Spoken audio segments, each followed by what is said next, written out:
Please let us pray at this moment now. Gracious, loving Father, please be with us with your Holy Spirit, giving us an understanding and an appreciation of what is being said. Help everyone here to see the need to prepare at this late hour, to learn the truth, to be disciplined in their behavior, to have Christ dwelling within, to keep your commandments without a flaw, because now we are being sealed. So bless all of us, and bless us with that understanding we need, and the type of conviction to make us be awake and to do much better. These mercies we ask of you, through the truths of Jesus Christ, the plan of salvation. Amen. Amen.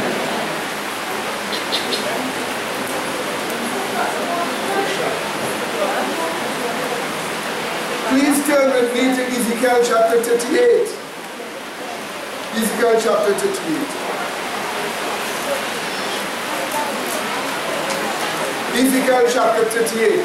And we will read verse 22 and verse 23. Now here is the point. Here is the point. We are in what we call the little time of trouble right now. We are in what we call the little time of trouble right now. That is the present time today. We are in the little time of trouble right now. And that time where we are right now is the closing work of salvation. So you are right now in the time when the closing work for your salvation is being done. You need to understand, don't look for anything else in the future. Because this is the time, the little time of trouble, and by the time the 7th final plague starts, that will be the time of trouble proper. So while we are in the little time of trouble, the work for our salvation is going on. I wish I can explain to you in such a way that you would be awake to understand that the closing work for your salvation is going on now. And if you do not appreciate it, and if you do not fall in line, you will be lost.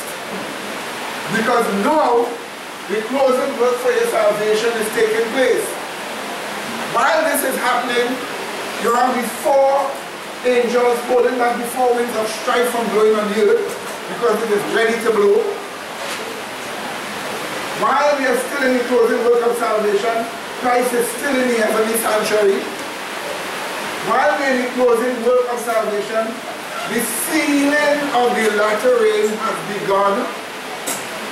And all this at the time the 4th angel's message is existing. We want to show you this. We want to show you this. This is very instructive. This should let you know how late time is. This should let you know that you are in the closing work of your salvation. The time for your salvation is now. And the closing work for your salvation is going on right now. That is why you have to be serious, and you have to dedicate yourself, and you have to mean business. Because the closing work for your salvation is taking place now.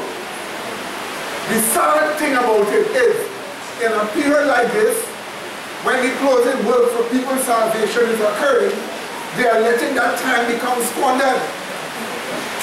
They are letting that time pass. They are looking for something in the future to get them ready, when this is the time to get ready. How much can I say? How much can I repeat it? This is the time you need to get ready.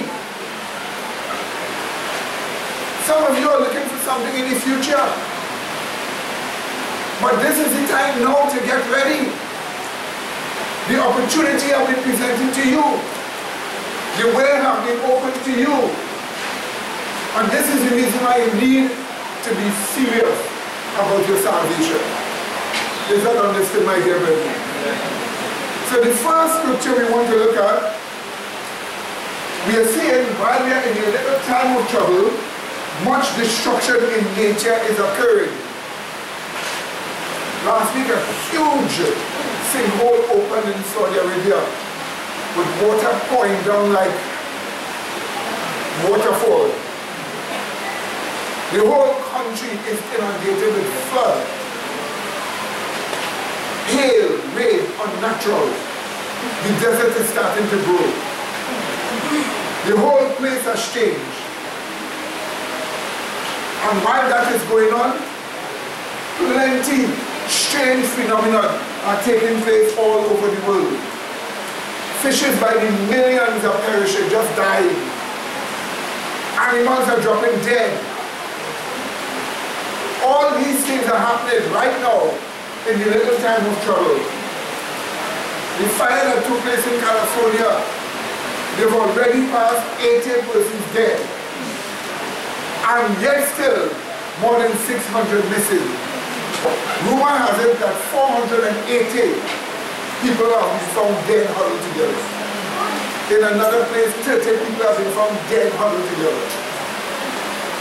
A lot of destruction took place there as the wrath of God fall in that area here.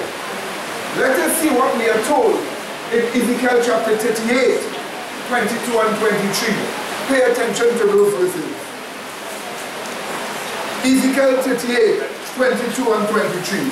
I quote, I will plead against him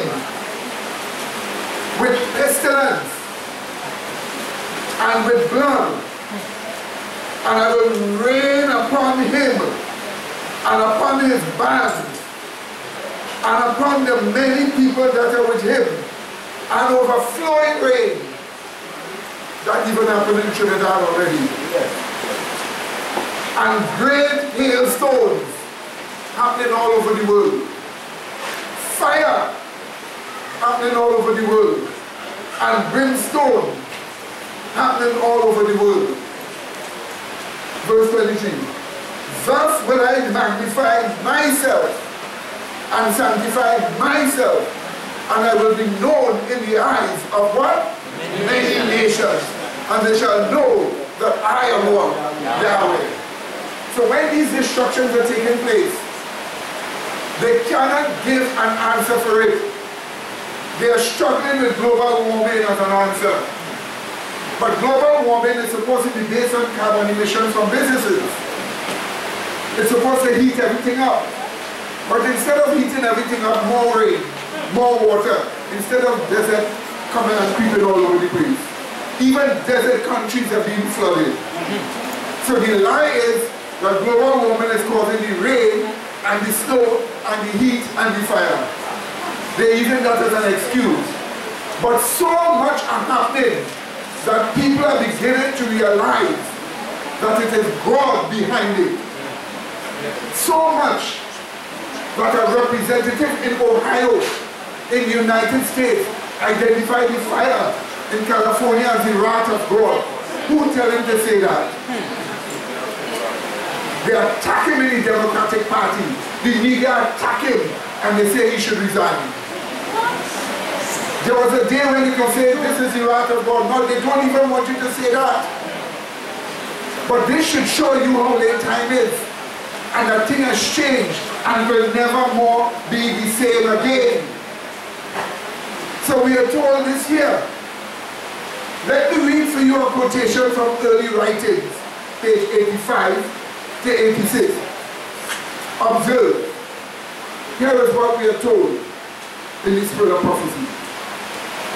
The commencement of that time of trouble here mentioned does not refer to the time when the plagues begin to be poured out, but to a short period just before they are poured out while Christ is in the sanctuary. So this is why it's telling us, I am not talking about the 7 last plagues when the time of trouble will take place.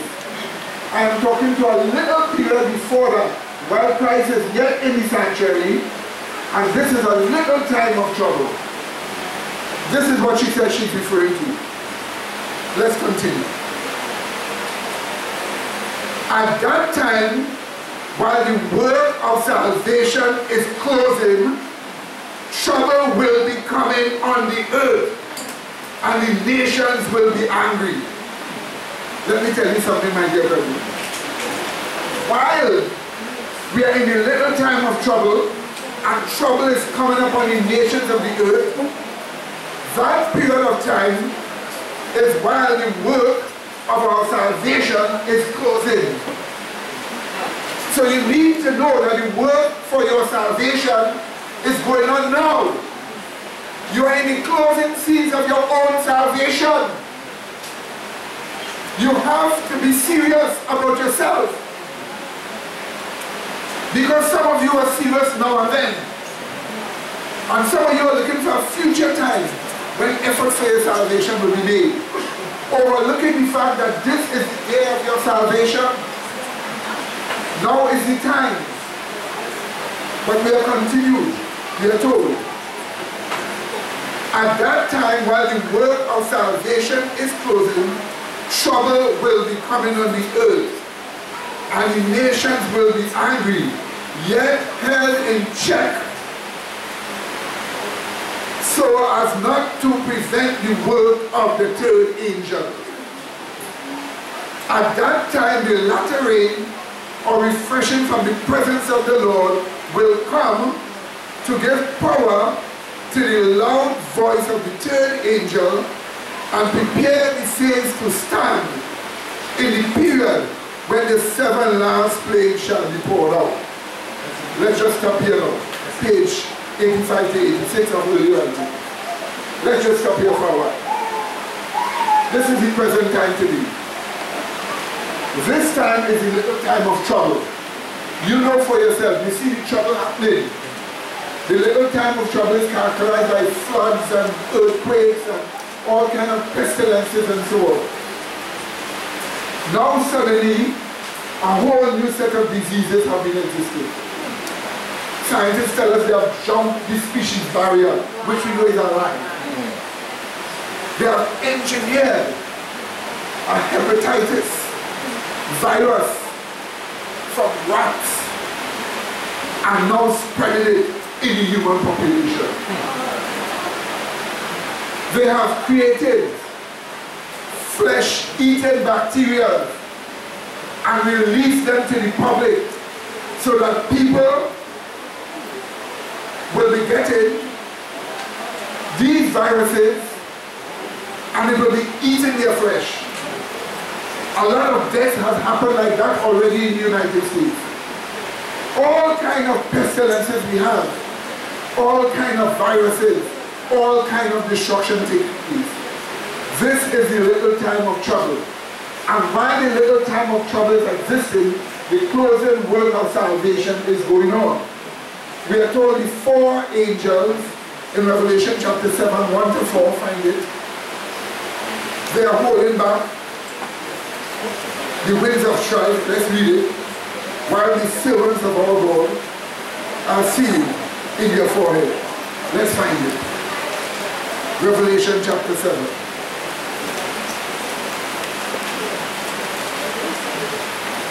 Proof that this is the little time of trouble that we are living in now. I quote. And after these things, verse 1 to verse 4, right? And after these things I saw 4 angels standing on the 4 corners of the earth, holding the 4 wings of the earth, that the wind should not blow on the earth, nor on the sea, nor on any tree. And I saw another angel ascending from the east, having the seal of the living God. And he cried with a loud voice to the 4 angels to whom it was given to hurt the earth and the sea, saying, hurt not the earth, neither the sea, nor the trees, till we have sealed the servants of our God in their foreheads. And I heard the number of them which were sealed, and they will seal 144,000 of the tribes of the children of Israel. But the Bible already tells you, God is good to Israel, such that are of a pure heart. So Israel is not the physical, fleshly Israel. God is not a racist. So we know God is sealing spiritual Israel. But we are told that those 4 angels are holding back destruction from coming upon the earth while the sealing is taking place. Which means the sealing message must be here. And if the sealing message is here, in fact we are told since 1888, the message of justification by faith was the sealing message. And that sealing message is already here. That message is part of the 3rd angel's message and part of the 4th angel's message, which we will show you in a short while. But what you have here is that now you have a chance to be sealed from your wrong. Because today is the day the closing work of salvation is taking place on you. God in His love for you has given you a chance to be saved. And He has made sure that we have peace in our environment enough for God's people to be saved. You do not know what they are planning for us. But they are reaching so far that if Christ don't come soon, we'll all be destroyed. Because they are going so far and so fast. While this is going on, critical meetings took place, critical consultations took place on the earth with evil angels, with Satan and his evil angels, either last year or sometime at the beginning of this year. But evil angels had some consultations and decided how to move. And we are seeing the move now on the world scene. We're going to talk about that in a while. Because we need to understand that a lot of natural disasters that are taking place means we are in a little time of trouble. We are in the time where the closing work for our salvation is existing. And some of you are now looking to break out and go in the world as young people. You're looking to break out and go in the world, not knowing that the closing work for your salvation is going on now. And this is the reason why today when you hear His voice talking to you, you must not what? Harden your hearts. Is that understood, my dear brethren? Do you get that clear? And so, while we are in the present time today, in the little time of trouble, when our closing work of salvation is going on, the 4 angels are holding back the winds of strife. Christ is still in the heavenly sanctuary, mediating on our behalf. The sealing of the latter rain, which is the settling into the truth that it cannot be removed, is already going on. And that's what this big book here represents. It represents sealing truths. Truths which settle you into the truth that it cannot be removed. Truths that prepare you for the final crisis. That's what that book represents. And this is the reason why we are asking you to make your calling and selection sure. Don't waste your time. What are you waiting for? What are you looking for? Do not let evil angels creep up on you with all kinds of cares of this life while the signs are being fulfilled right in front of you. Don't let them creep up upon you with the cares of this life to the point that you neglect the salvation. Because to you that should be the most important thing. We know that these secular religions don't preach salvation anymore. They preach healing from demons and wealth getting and so on. But the real issue is salvation from sin. And you're supposed to be interested in your salvation. This is supposed to be a church of sincere people, actually denying themselves, for the sake of Christ. That's what the name Tuesday means. And you're supposed to be interested in your own personal salvation. You're supposed to be so interested that you will not let anything keep back your salvation. Nobody's rumors, nobody's bad behavior, nobody's pressure upon you should you allow to rob you of your chance of salvation while the closing work is there. You have to understand, when this work is finished, there is no other. Because when Christ leaves the sanctuary, no more mediation to overcome sin. Only mediation for those who are already saved. But no more mediation for those who want to now become free from sin, who want to come to the truth. So this is the reason why while you have this chance, you should grab it with all your heart. Amen? Amen. So we want to show you the first video that we are in the little time of trouble. We want to show you some of the terrible things that have been going on. So pay attention quite now.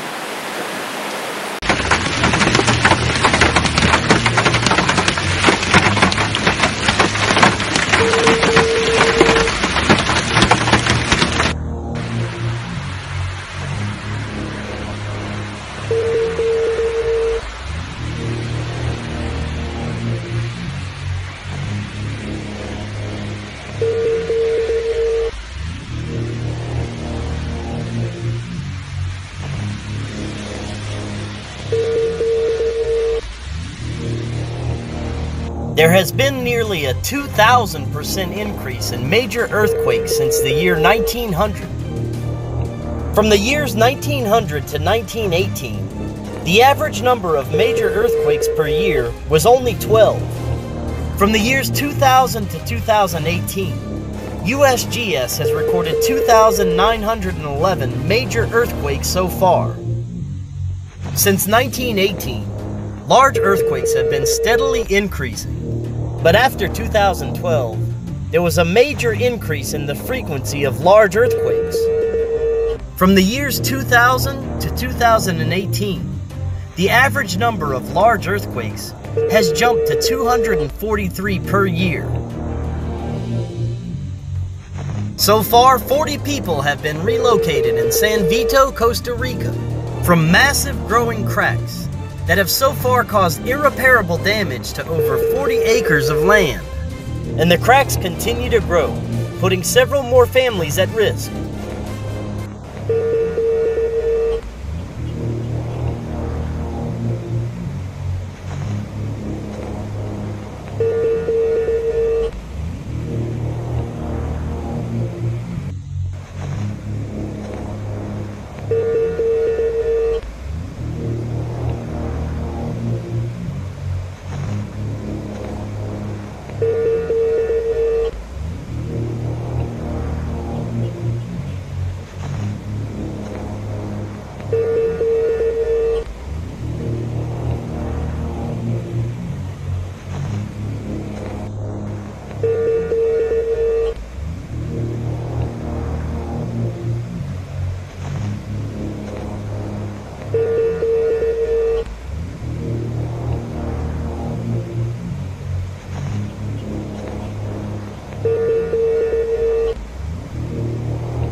The fire in Northern California is known as the Camp Fire. It's left massive destruction about 100 miles north of Sacramento. They're all around me. What do you mean? There is nothing left. The Camp Fire has burned more than 100,000 acres and destroyed thousands of homes and buildings. There ain't nothing to go back to.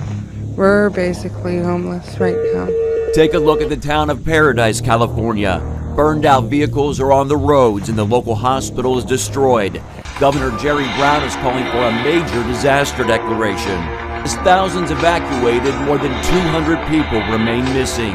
Meanwhile, the Woolsey fire in Southern California rages on, leading to mandatory evacuations for 250,000 people. That includes all of Malibu. The wildfire leveled multi-million-dollar homes.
It's like a movie scene, like an apocalypse. All right, David Begnaud in Paradise, California. A state of emergency has now been declared in California. It is unimaginable. They woke up to a massacre here Thursday morning, and on the same day, an out-of-control wildfire erupting.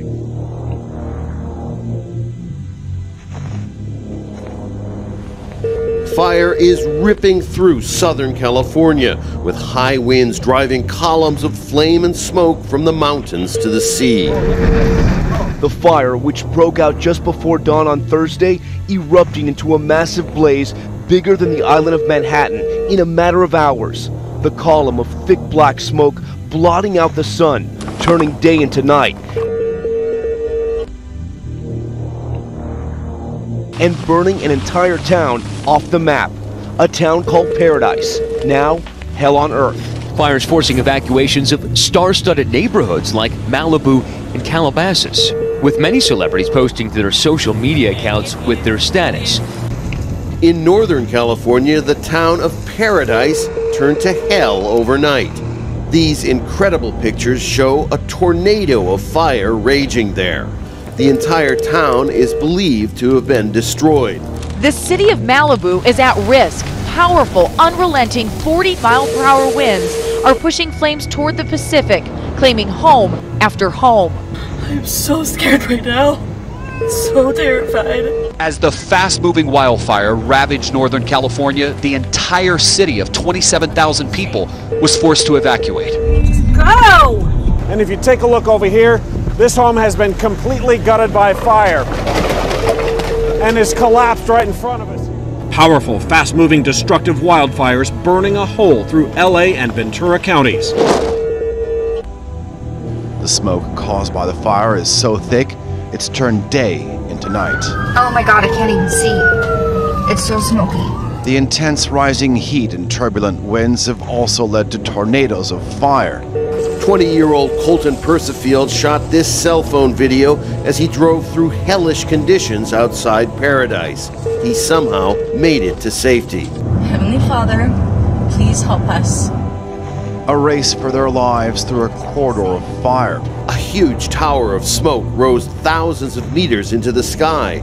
Further south, on the outskirts of Los Angeles, another pair of wildfires have reduced numerous homes to ashes and closing several highways. Flames jumping the 101 freeway before dawn, shutting it down.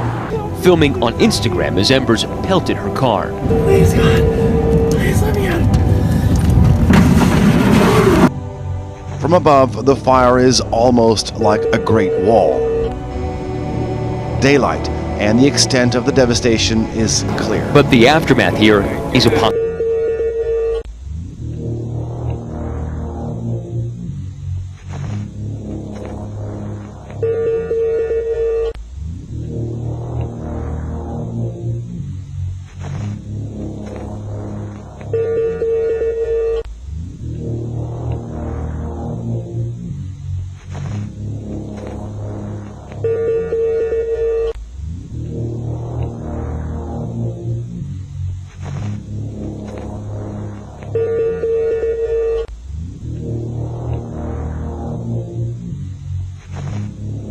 We just found out the scientists have been monitoring recently the world ocean. Based on the water stability level, they estimate other important factors such as climate change, the state of the Earth's crust, or incoming natural disasters. So scientists discovered that the oceans and the rivers of the Earth are highly disturbed. Obviously, this fact raises fears not only among big brainheads, but among common people who watch and read the news every day. Of course, it attracted our interest too, and we wanted to find out what is going on with the seas and oceans. Should we build a bunker and start waiting for the apocalypse? Well, in today's video we're going to tell you about this strange phenomenon which has scientists so excited, and then we'll try to find out what we can expect in the future. Let's get it on.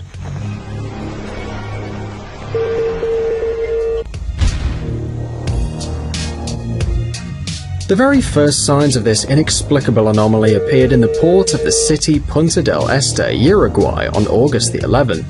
The waters of the Atlantic Ocean suddenly rushed a few hundred yards away from the shore. Usually the beaches of this city are full and there's barely room to move, but that day the beaches emptied in a couple of hours. The next day, August the 12th, the same phenomenon took place in Brazil in the resort of Porto Alegre and Tramandaí Beach. And then, on August the 13th, the same thing happened in Caraguatatuba. After that, Brazilian and Uruguayan beaches looked like dead deserts rather than popular tourist destinations.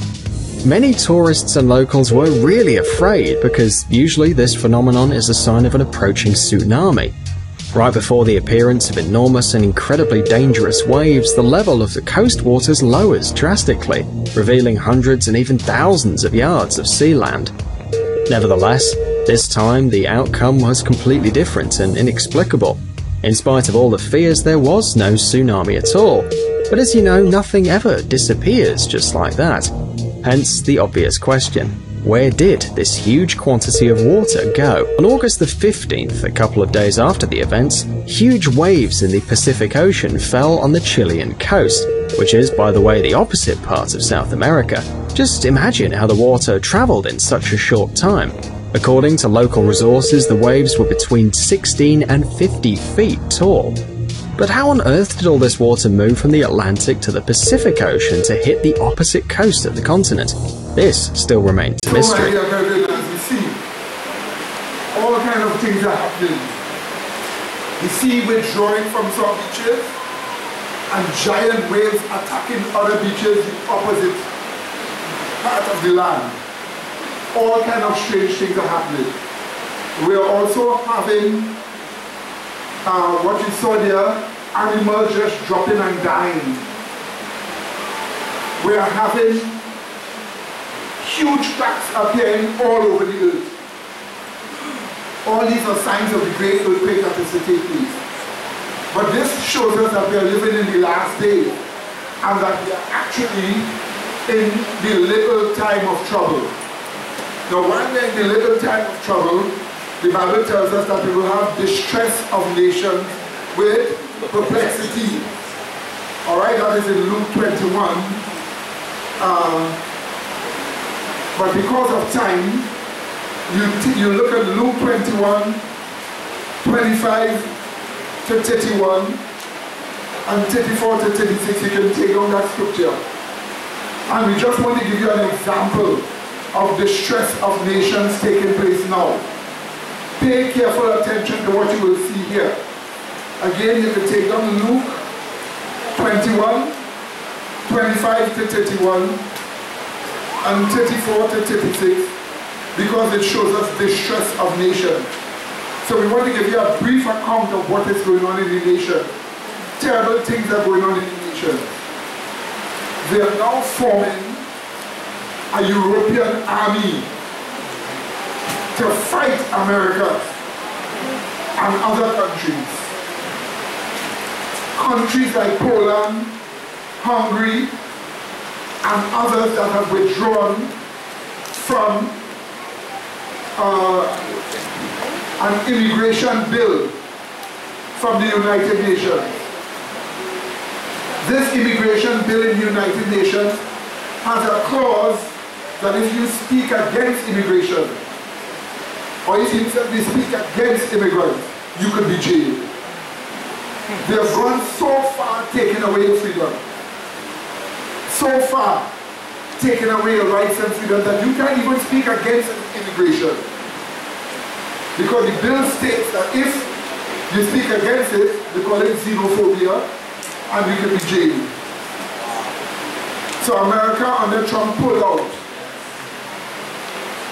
The latest country to pull out of Australia, and it caused an uproar in the United Nations. Because who want to jail their citizens because they say, well, too much immigrants are coming in, and you put them in jail for that. But you see, these laws are preparing for Sabbath keepers.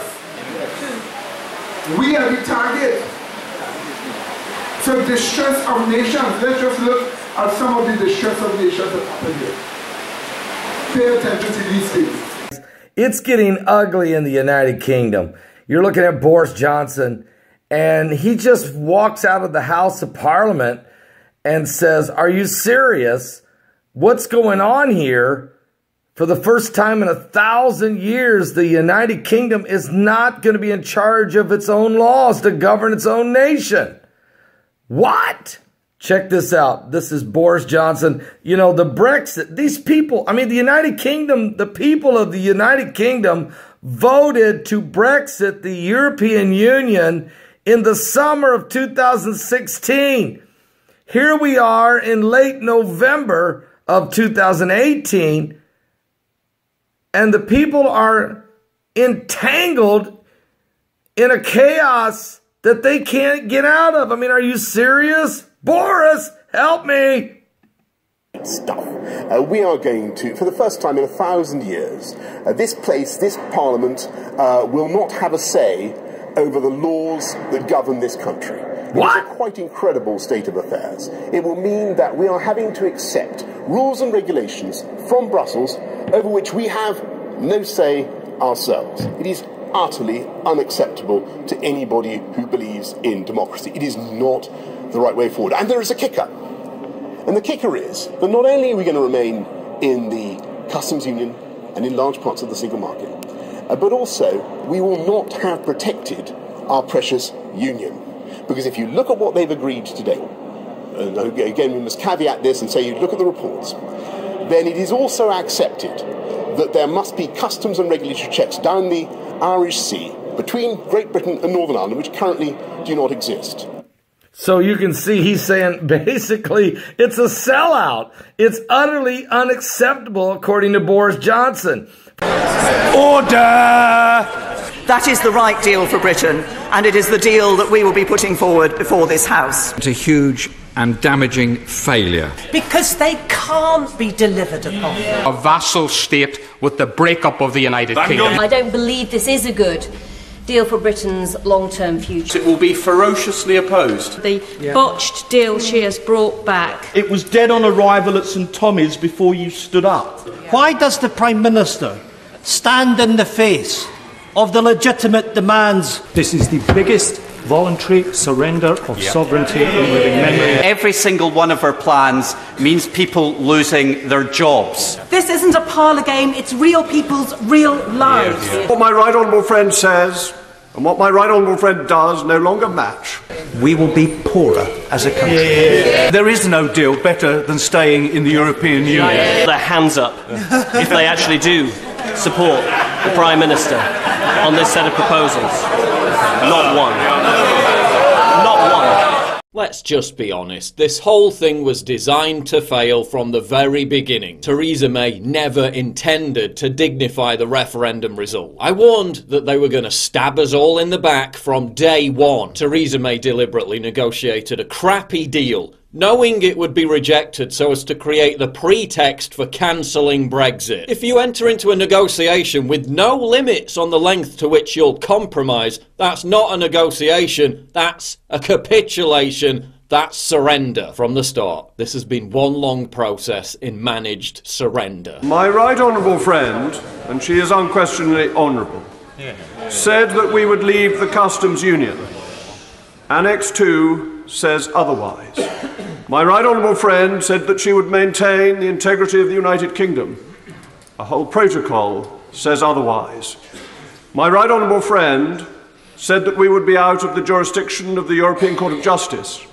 Article 174 says otherwise. As what my right honourable friend says and what my right honourable friend does no longer match. This is not Brexit. This is a failure of government policy. It needs to be rejected. I mean, for God's sake, her chief negotiator, the guy cutting the deal, Ollie Robbins, was a staunch communist who defended Stalin. What did you expect? While Christian churches in the UK are struggling to draw people to worship, the Islamic community there is burgeoning. And as RT's Polly Boyker reports, some Muslim groups are doing all they can to counter fears the rapid growth is a challenge to British traditions. Islam is the fastest growing religion in the UK. New analysis of census figures even suggests that it could become the country's dominant religion in as little as 10 years' time. The number of Muslims in the UK has doubled in the past decade, with Mohammed now the most popular name for baby boys in London. In many ways, the UK is a trailblazer. It's set to become the first non-Muslim country to launch a financial bond that can be bought by Islamic investors, while the Law Society recently issued guidelines for drafting Sharia wills, citing rising demand. Unlike the viral popularity of Islam, the new analysis of latest census figures by the Office for National Statistics shows that the Church of England is declining 50% faster than was previously thought. The country's ageing Christian demographic means that its official religion has experienced a loss of more than 4 million worshippers since 2001. The decline of churches in the UK is long term. It just happens to be now approaching really rock bottom. So 95% of people don't attend a church on an average Sunday. Christian worship in churches is already the concern of a tiny minority of people. when the Quran says, as it does in many different places, that Muhammad is the Ansan al-Kamil, that is the perfect man, it means that Muslims to this very day are obligated by their faith to emulate and to copy Muhammad. Now, whatever the demographics or the situation was in the Arabian Peninsula of the 7th century, when those mores are applied and enforced under Islamic law today in the 20th century, especially as regards child marriage, then in the 20th century, 21st century, that is a problem. Yeah, it's absolutely horrifying. It's horrifying on so many levels. It should be exposed if pedophilia is something that's in a religious doctrine, no matter what religion. It should be exposed to protect those innocent children from being victims of that. This is also why this idea that she doesn't have the rights, this woman, Austrian woman, doesn't have the right to air her opinion because it might offend Muslims, even though it's not hate speech per se. She's not looking at someone and berating them. It's not any of that horrible thing. She's simply saying, I don't believe in this religion. It looks as though Mohammed was a pedophile because he slept with a 9-year-old girl and married a 6-year-old girl. She's not allowed to say that. It shows us here in America why the idea of hate speech, as defined by the left, to be anything that offends anyone else, why it's so dangerous, why it's such a slippery slope to losing our freedom and having the government or a court, arbitrary people sitting behind a bench in robes, tell us what we are or are not allowed to say and what is or is not in the interest of public debate. So, Mr. Batten, for 2 minutes. Thank you very much. Now, if we were going to have a UN global compact on migration, it should be one that sets out a plan to control immigration and protect the borders of nation states. This global compact does entirely the opposite. Now, genuine migrants are people who have legitimately applied to migrate to another country from their own country under the immigration laws of the country to which they want to migrate to. People who force their entry into a country are not migrants, they are illegal migrants. This compact wants to solve the problem of illegal immigration by making it legal, thereby encouraging even more immigration into Europe. It wants to decriminalise so-called humanitarian assistance to illegal migrants, so that aiding and abetting an illegal act will become legal. The whole process of illegal migrants gaining entry to a country and their processing will be made simpler, and it will be made almost impossible to deport them. Not only that, if anyone is bold enough to criticise these policies, it wants to criminalise that dissent by means of so-called hate speech and xenophobia laws. This compact is a plan to increase mass importation of millions upon millions of people from non-Christian cultures in Africa, the Middle East and beyond into Europe. It would eventually make Europeans minorities in their own lands and change Europe and its cultures into something else entirely. If you want to know what that looks like, you only have to look at Germany, Sweden, parts of the United Kingdom and many other places. Cette vision de la France comme nation généreuse, This vision of France as a generous nation with a vision which carries universal values has been, in those dark times, exactly the opposite of the selfishness of a people which only looks at its own interests.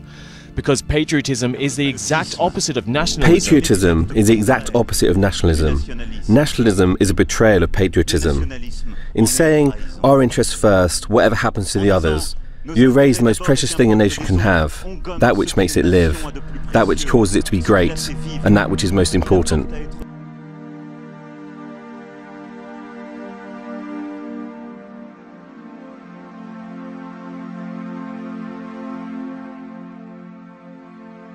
So with these social problems becoming more and more of an issue for Macron, it seems like he'd rather be president of the European Union than president of France. This is not looking good, ladies and gentlemen. You know things are getting really bad. We're devolving into an Orwellian nightmare when things like this are becoming the mainstream. This is just out from The Guardian. Alarm over talks to implant UK employees with microchips. This has been making its rounds on the internet. We got this from Metro. UK firms ready to microchip thousands of employees. Ready to be tracked by your boss? UK companies prepare to microchip employees to boost security. Or this one, plans to microchip UK workers spark privacy concerns. Actually, if you just go to Google News and you search UK microchips, you'll get all sorts of articles from Fortune magazine, Business Insider, you got The Guardian, The Independent, Metro, goes on and on. And so what are they saying?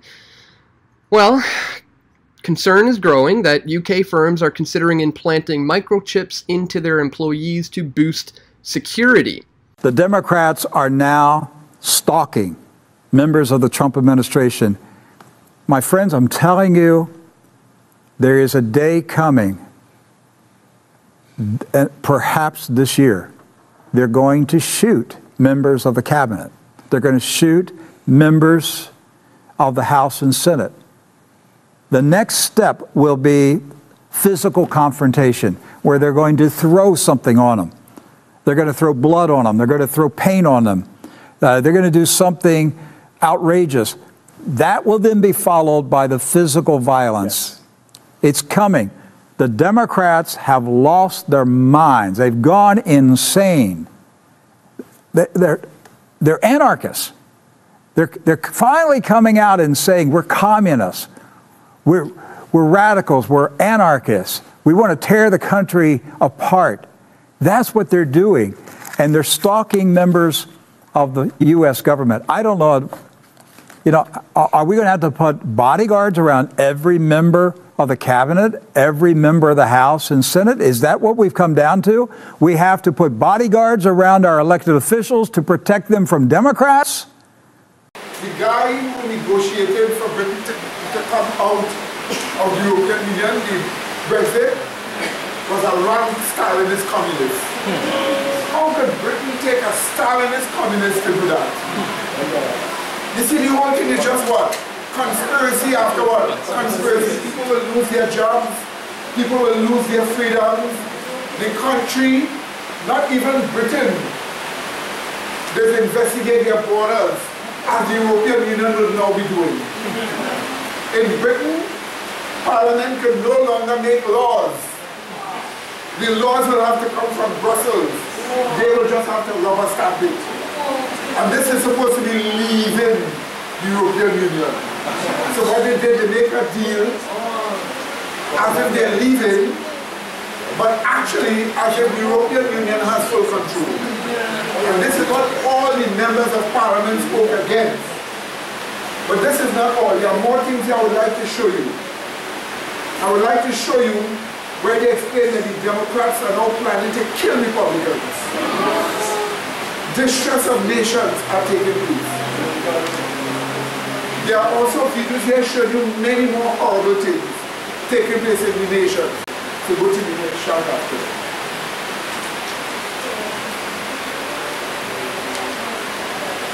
Let's look at this chart here. Lucifer's consultation at this present time. Did you notice what we just said here? Yes. Lucifer's what? Consultation at what? This present time. Notice what this consultation is all about that Lucifer had with other evil angels. In this consultation, they decided to specifically target Seventh-day Sabbath people. Evil angels decided to do that. They decided to make the laws of nations change in such a way to target Seventh-day Sabbath people. In the consultation, they decided to develop events to bring about a global Sunday law. In the consultation, they decided to get the death penalty for purges against Sabbath keepers to be carried out.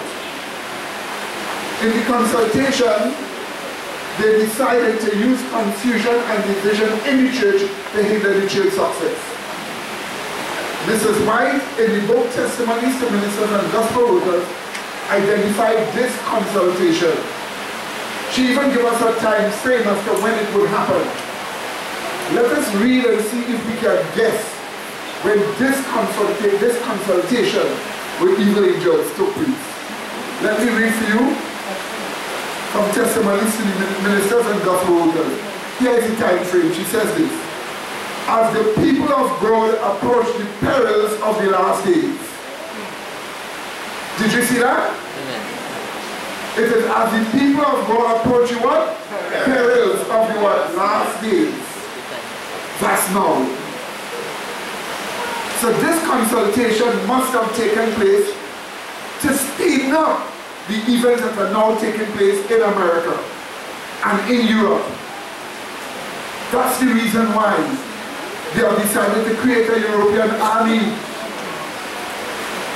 They decide that if you, do you know what they did in Europe also? In Europe, yesterday, they have criminalized, the European Union have criminalized speaking against Islam. So if you speak against Islam anywhere in Europe, you'll be jailed for Islamophobia. They have criminalized that also.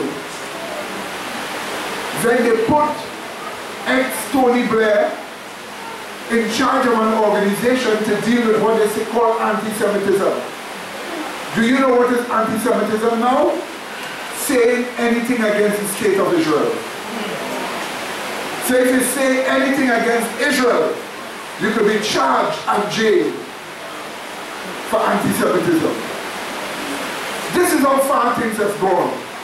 But you see, if you go and say that Israel in the Bible are not Jews, Israel is the people of God, you could be jailed for that. Because that's the new anti-Semitism. So the devil decided a lot of laws must be passed in nations to make it stringent to target God's people. And they have actually done that recently. Let me read what she says. As the people of God approach the perils of the last days, Satan holds earnest consultation with his angels as to the most successful plan of overthrowing their fate. He sees that the popular churches are already lulled to sleep by his deceptive power. By pleasing sophistry and lying wonders, he can continue to hold them under his control, the popular churches. Therefore, he directs his angels to lay their snares, especially for those who are looking for the second advent of Christ and are endeavoring to keep all the commandments of God. Says the great deceiver, we must watch those who are calling the attention of the people to the Sabbath of Yahweh or Jehovah. They will lead many to see the claims of the law of God. And the same light which reveals the true Sabbath reveals also the ministration of Christ in the heavenly sanctuary and shows that the last work for man's salvation is now going forward. Lucifer do not want you to know this. He does not want you to see that the last work for our salvation is already what? Going forward. It continues. But our principal concern is to silence the sect of Sabbath keepers. We must excite popular indignation against them. We will enlist great men and worldly wise men upon our side and induce those in authority to carry out our purposes. They are already doing that in the laws created in different nations. Then the Sabbath, which I have set up, shall be enforced by laws the most severe and exacting. Those who disregard them shall be driven out from the cities and villages, and made to suffer hunger and privation. When once we have the power, we will show what we can do to those who will not swerve from their allegiance to God. When death shall be made the penalty for violating our Sabbath, Lucifer speaking, then many who are now ranked with commandment keepers will come over on our side. But before proceeding to these extreme measures, we must exert all our wisdom and subtlety to deceive and ensnare those who honor the true Sabbath. Make them care more for money than for the upbuilding of Christ's kingdom and the spread of the truth we hate. And we need not fear their influence. We will just lead them to conclude that the requirements of Christ are less strict than they once believed, and that by conformity to the world, they will exert a greater influence with worldlings. I will have upon the ground as my agents men holding false doctrines, mingled with just enough truth to deceive souls. We must destroy their anxiety for their own souls and lead them to criticize, to judge, and to accuse and condemn one another, and to cherish selfishness and enmity. For these sins God banished us from his presence, and all who follow our example will meet a similar fate. End of quote. Did you see that, my dear brethren? So they actually plan to do plenty damage to us, to let laws be written that will keep us from keeping the Sabbath, to make it too stringent. There's some people that complain for almost everything. Every little discomfort they complain for. Every little deprivation they claim for. Every little hardship they complain about. And yet the devil says, when he make it real hard, for sure those people will come over on his side.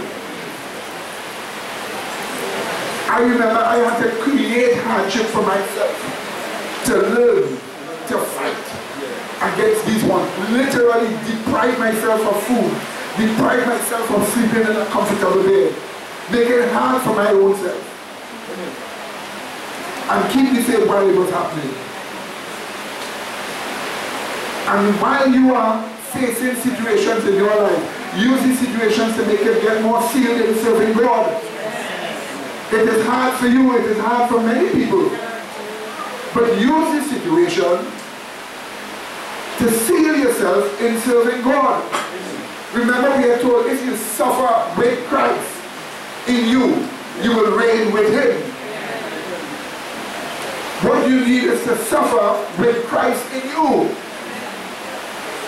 Some people think that the moment they accept Christ, everything is supposed to be easy. But it doesn't always happen so. Are you listening to me, my dear brother? Sometimes things get harder for us to discipline us. And the discipline that you get is much, much more better than having plenty substance and being lost. Is that understood? And this is the reason why you are called upon to take the hardship. Enjoy the hardship with faith, with Christ in you. Once you endure that hardship with Christ in you, you shall be successful. Learn to take those hardships with Christ in you. You're getting pain. While you're getting pain and you're working to remove the pain, keep Christ in your heart. You're not hearing me? While you're facing hunger, keep Christ in your heart. Are you listening to me? Learn to face these things while you keep Christ in your heart. While you're facing terrible deprivation, keep Christ in your heart. You must understand these things won't be forever. It's only for a while to discipline you. And when the discipline has taken place, the pressure goes. Is that understood? Because trouble is coming. And what will you do when that trouble comes? Nobody here must be left behind. But if you are not to be left behind, then you must have the faith of Jesus Christ.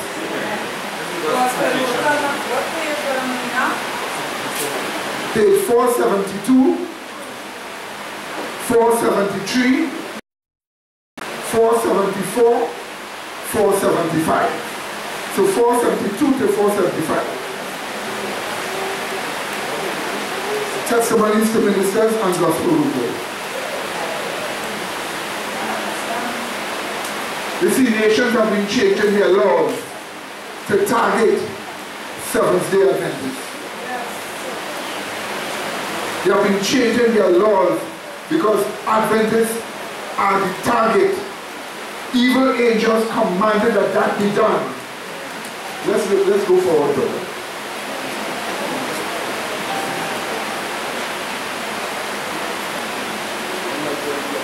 Listen to this. Watch this, what is going on. This is all that's left of the Nigerian village of Dolori after a savage weekend attack by Boko Haram terrorists. As many as 100 villagers, men, women, and children died. The terrorists roared in on motorcycles and in cars, shooting automatic weapons and setting fire to at least 300 buildings, burning alive people caught inside. Some villagers fled to a large tree, a traditional gathering spot for trading. Huddled among them was a terrorist who detonated a suicide bomb, killing and wounding many. Most villagers survived by hiding in the bushes until the military arrived and repelled the terrorists after a fierce battle. Dolori is close to Maiduguri, the heavily guarded capital of Borneo State. The town is also the birthplace of Boko Haram and its headquarters, until government troops drove it out 3 years ago.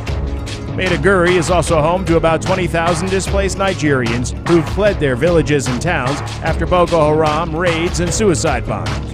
Boko Haram aligned with ISIS in March of last year and renamed itself ISWAP, which is Islamic State's West African province.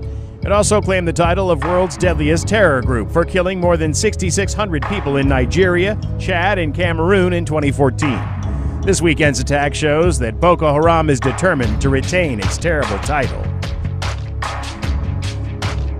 Now, there are growing claims that a supposed war on Christianity is being fought at the moment in universities in the US. In one incident, a student at Northeast Wisconsin Technical College was stopped from handing out cards containing the words, "Jesus loves you." She sued, claiming her freedom of speech had been violated, but a court then threw out the claim, siding with the college, which argued she was stopped because she was in a staff-only area. Well, in another incident, a Christian student rep at Berkeley University is facing calls to resign after she abstained from a vote on a resolution supporting the LGBT community. And librarians at Simmons College published a guide warning Christians that the phrases Merry Christmas, Happy Easter and also God bless you are so-called microaggressions against Muslims. We discussed the issue with legal analyst Lionel and editor Dave Lindorf. If this were any other religion, any other situation, nobody would have any problem with this. None. It would be understood. It would be tolerated. There would be diversity. It would be understood. But if it's Christianity, if it's Jesus on college campuses today, no go. This is open season in this country, especially on college campuses. You can go through the litany of complaints regarding Christianity. Now, I'm not speaking on behalf of somebody who is overtly Christian. I personally am irreligious. Doesn't matter one way or the other. What I'm telling you is that it is anathema. It is considered not in any way tolerable. It is not diverse. Atheists, agnostics, no problem. We understand. We tolerate. We get it. Christians, you're on your own.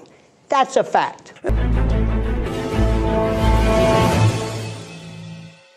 At universities today, reality is unwelcome. A lecturer at the UK's Lincoln University, Michael Blackburn, has been accused of Islamophobic tweets, and the predictable controversy has ensued. Blackburn has deactivated his Twitter account, but that isn't enough for the slavering academic mob. They want his head, just as they want the head of anyone and everyone who dares to say anything that even comes close to the truth about the jihad threat.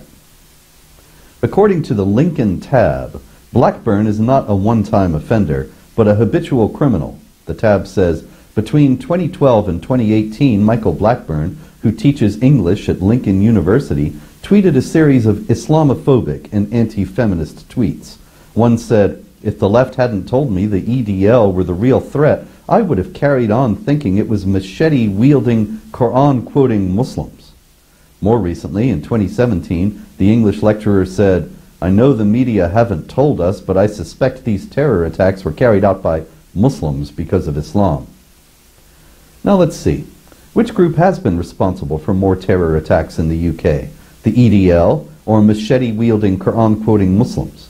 Which group is part of a global network of terror groups that has vowed to destroy the West and establish states ruled by its law in the ruins? The EDL or machete-wielding, Quran-quoting Muslims? Which group is part of a larger group that has called repeatedly for lone wolf terror attacks against civilians in the UK and elsewhere? The EDL or machete-wielding, Quran-quoting Muslims? And were jihad terror attacks carried out by Muslims because of Islam? Let's take 9/11. In his letter to himself that he wrote just before the 9/11 attacks, 9/11 hijacker Muhammad Atta wrote, "Read At-Tawbah and Anfal, traditional war chapters from the Quran, and reflect on their meanings and remember all of the things Allah has promised for the martyrs." Did he not think that he was carrying out his attack because he was a Muslim who wanted to obey Islamic teachings? And 9/11 plotters Khalid Sheikh Mohammed, Ramzi bin al-Shib, Walid bin Atash, Mustafa Ahmed al-Hawasi, and Ali Abd al-Aziz Ali wrote, "We ask to be near to God. We fight you and destroy you and terrorize you. The jihad in God's cause is a great duty in our religion." Now, were they not Muslims plotting mass murder because of Islam? There are innumerable other examples of Islamic jihad terrorists invoking Islamic texts and teachings to explain and justify their terrorist acts. Here's just a small sampling. Allah, on 480 occasions in the Holy Quran, extols Muslims to wage jihad. We are only fulfilling God's orders. Only jihad can bring peace to the world. That's a statement by Taliban terrorist Baytullah Masood. Jihad, holy fighting in Allah's course, with full force of numbers and weaponry, is given the utmost importance in Islam. By jihad, Islam is established. By abandoning jihad, may Allah protect us from that, Islam is destroyed, and Muslims go into inferior position. Their honor is lost, their lands are stolen, their rule and authority vanish. Jihad is an obligation and duty in Islam on every Muslim. So said Times Square car bomb terrorist Faisal Shahzad.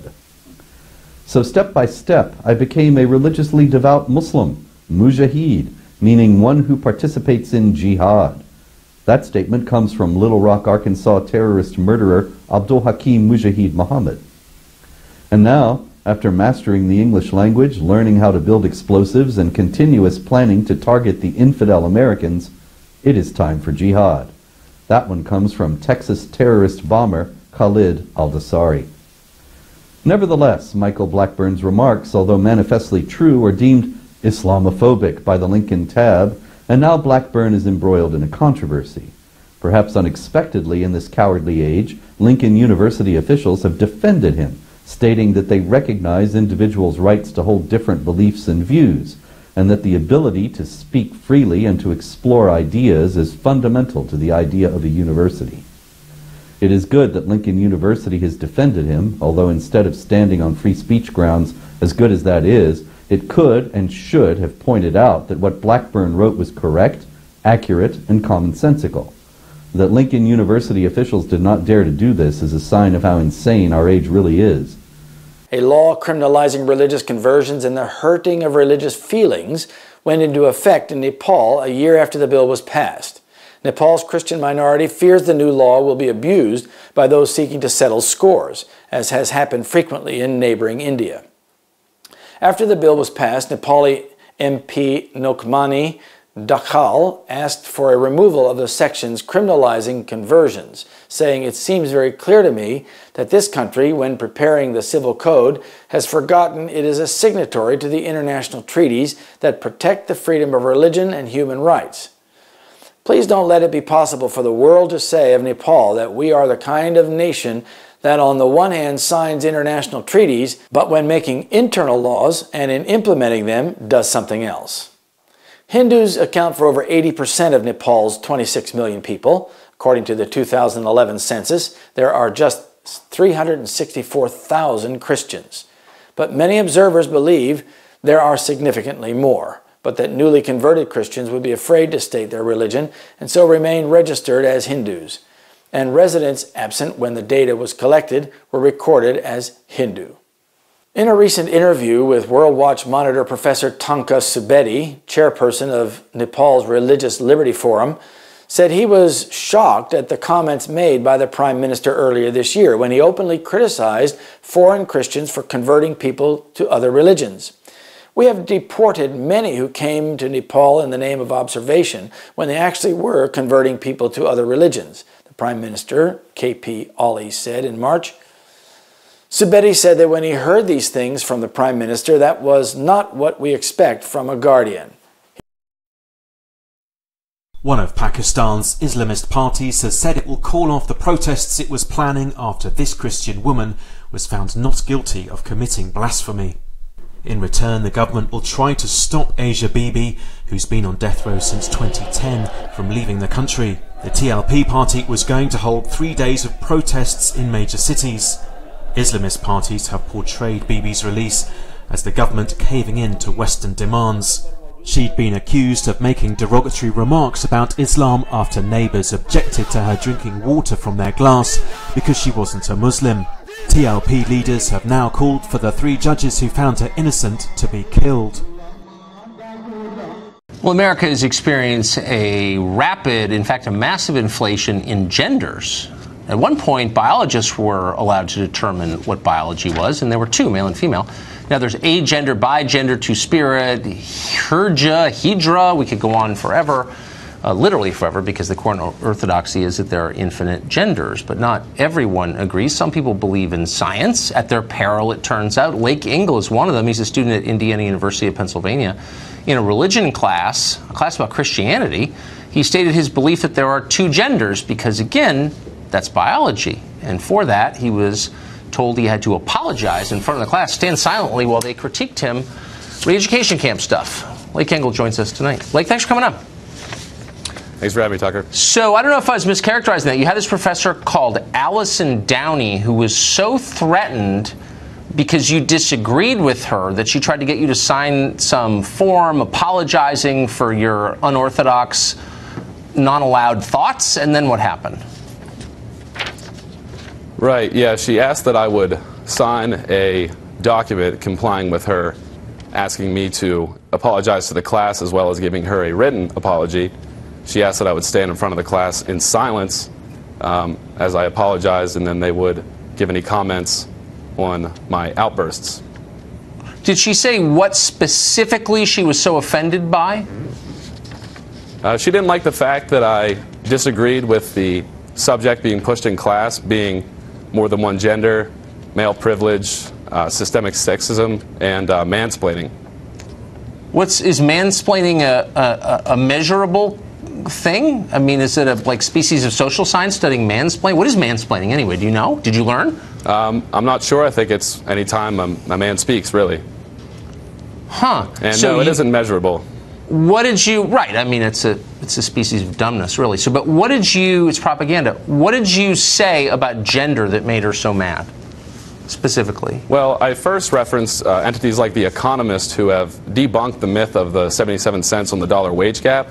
And I also stated that biologists don't agree that there are more than 2 genders. They don't believe that there are 72 genders or more across the board.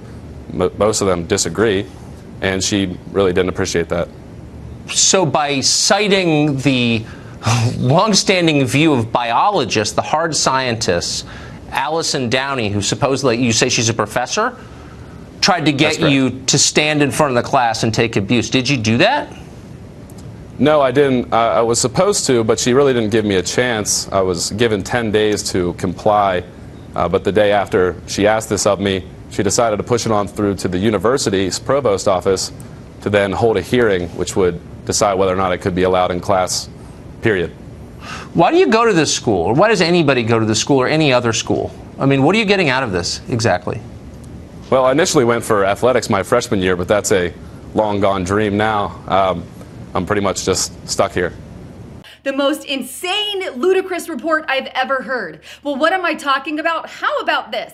The Satanic Church has decided to take Netflix to court over the defamation of the Baphomet statue.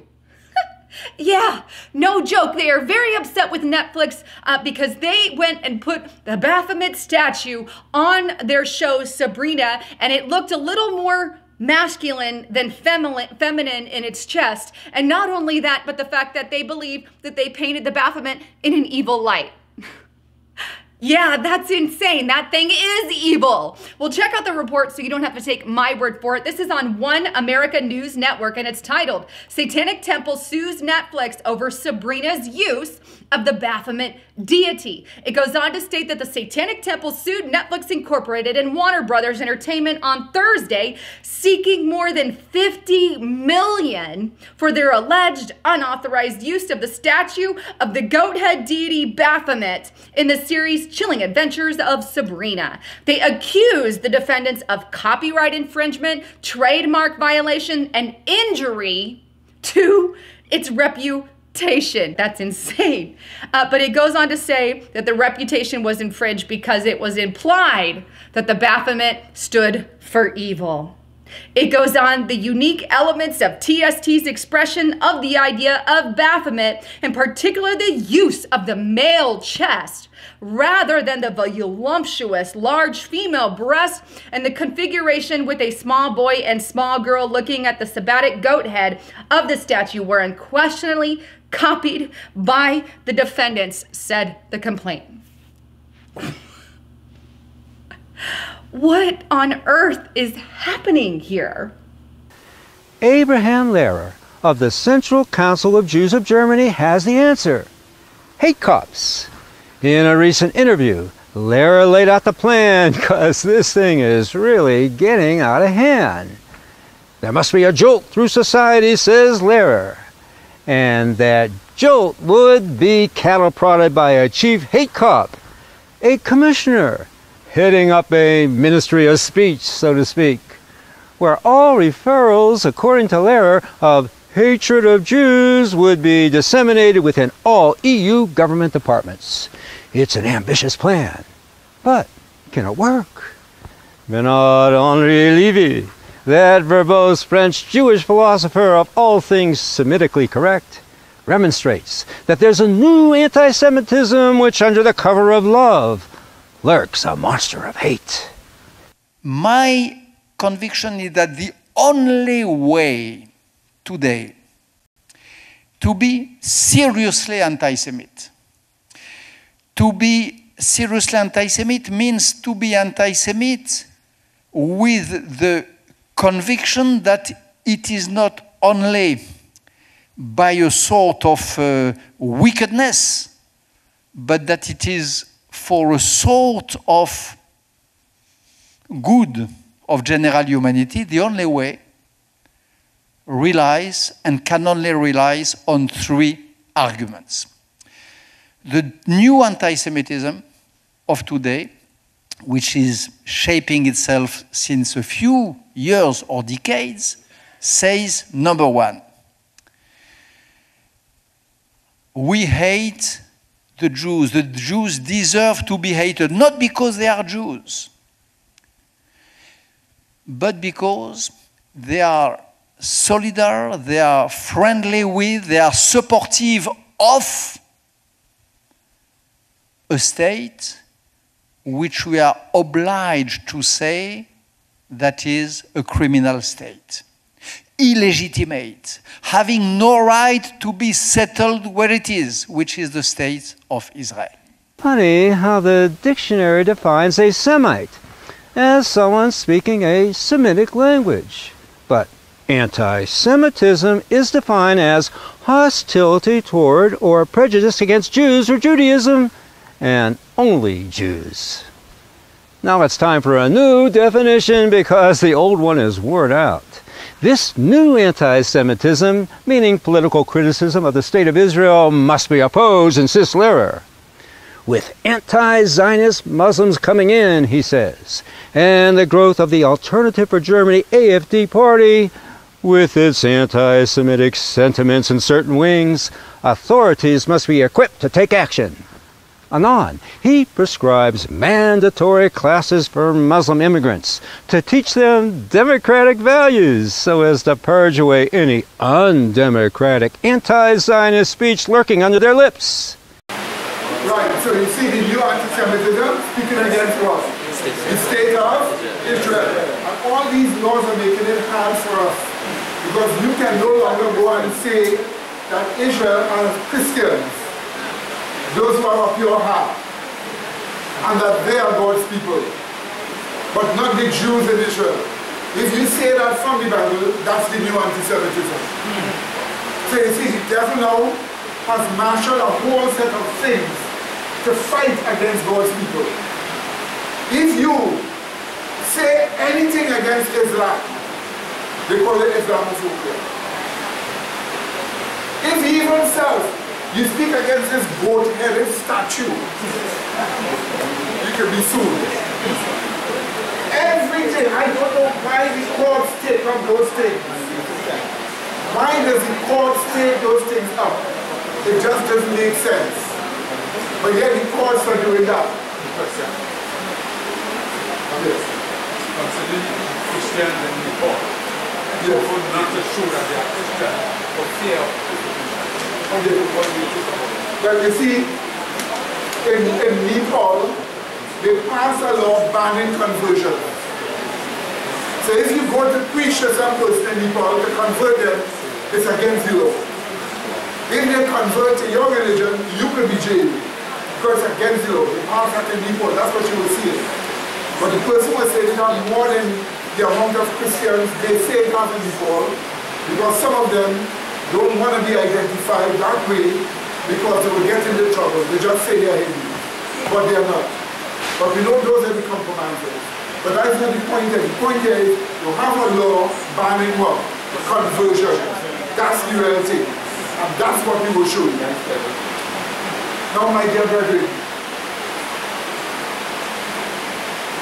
let me just show you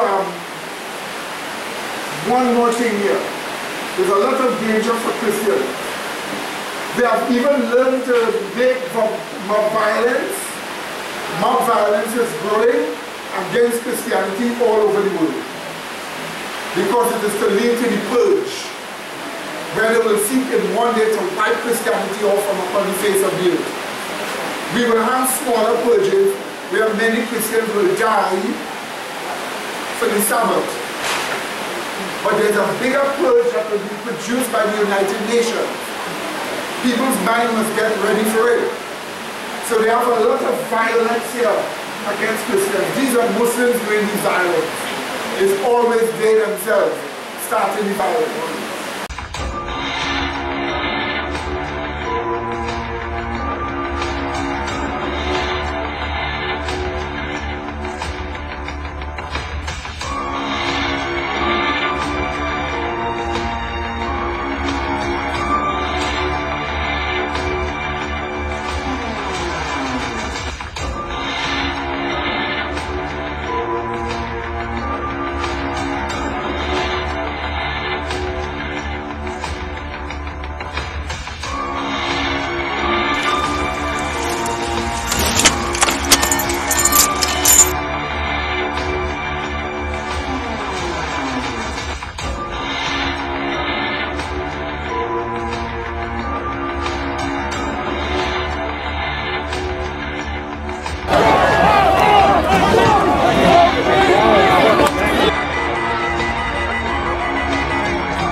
violence that we have growing among the population, many of them as Antifa, who has now decided to target Christians.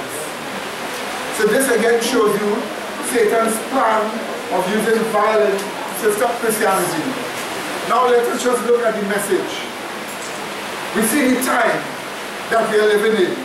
We see all those things happening, the little time of trouble. Let's just look at a little portion here at the message. Let's look at Revelation chapter 14 now.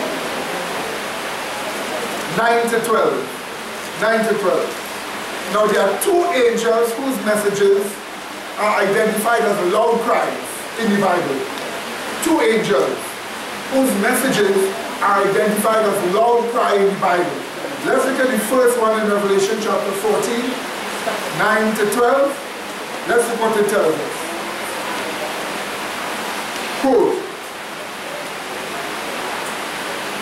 and the third angel followed them, saying with a loud voice, if any man worship the beast and his image, and receive his mark in his forehead or in his hand, the same shall drink of the wine of the wrath of God, which is poured out without mixture into the cup of his indignation, and he shall be tormented with fire and brimstone in the presence of holy angels and in the presence of the Lamb.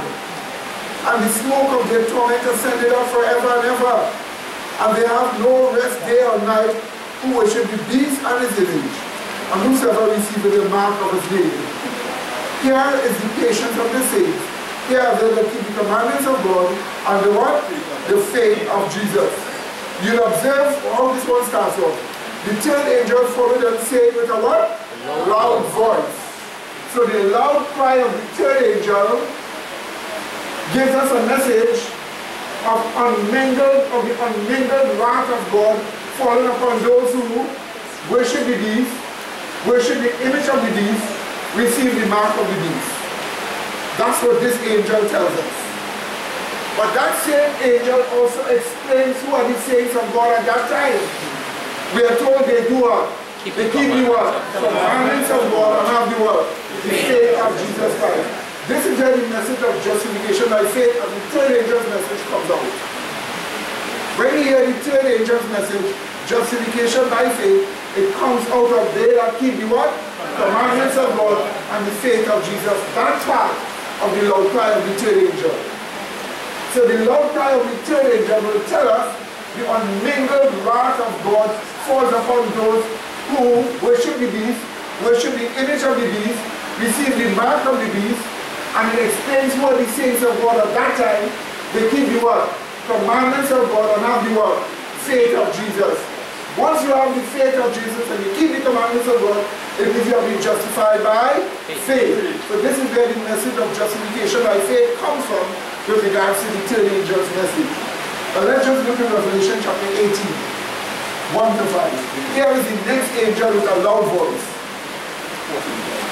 Next slide. Revelation 18, 1 to 5.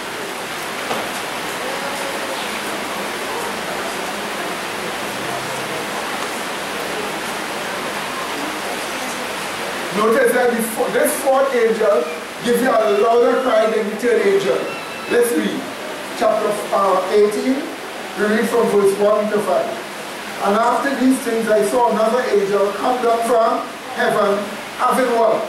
Great power, and the earth was lightened with his glory. And he cried how? Mightily with what? With what?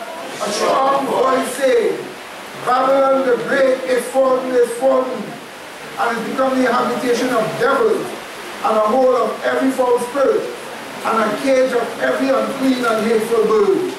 For all nations have drunk of the wine of the wrath of her fornication, and the kings of the earth have committed fornication with her, and the merchants of the earth are waxed rich through the abundance of her delicacies.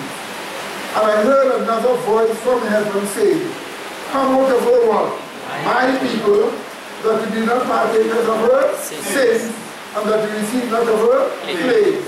For her sins have reached unto where? Heaven, and God of what? Remember her iniquity. Now, if you observe the louder cry of this fourth angel, he warns of the fall of Babylon because of her defiling sins. And remember, she said she had a relationship with other nations. Notice what, let me read the exact phrase to you. Notice what it says here. Committed fornication. Right? She has committed fornication. When the church commits fornication, it is the church using the state to enforce their what? Laws. That is communism. So what do you have here? The fourth angel warns about the fall of Babylon because of her defiances and because of what? Communism. But it also warns all to come out of Babylon to escape the seven final plagues that falls upon her. It also tells people, what does it mean to come out of Babylon? You need to have righteousness and what? Justification by faith to come out of Babylon. So the righteousness of God must come in you through justification what? By faith for you to come out of what? Babylon. This is where again, the same third angel's message of justification by faith is located in the fourth angel. Do you get that, my dear brother? And it is this fourth angel's message that is identified as the latter rain of the what? Holy Spirit. So in other words, this message tells us that Babylon is fallen. The message tells us because of her sins and because of communism. It wants us to escape Babylon because the plagues are coming upon her. This is the message of righteousness and justification by faith. The message of this fourth angel settles us into the truth that we cannot be removed. Therefore, it is identified as the latter rain of the world, Holy Spirit. Let me just show you one last video here of all this about Babylon getting worse. Listen to me carefully. Listen to me carefully. Before, the louder cry of this fourth angel tells us that Babylon gets worse and does a lot of evil. Here is what we are told from the early writings, page 277. I want you to listen to what I'm saying here carefully. Let's go to the next chapter.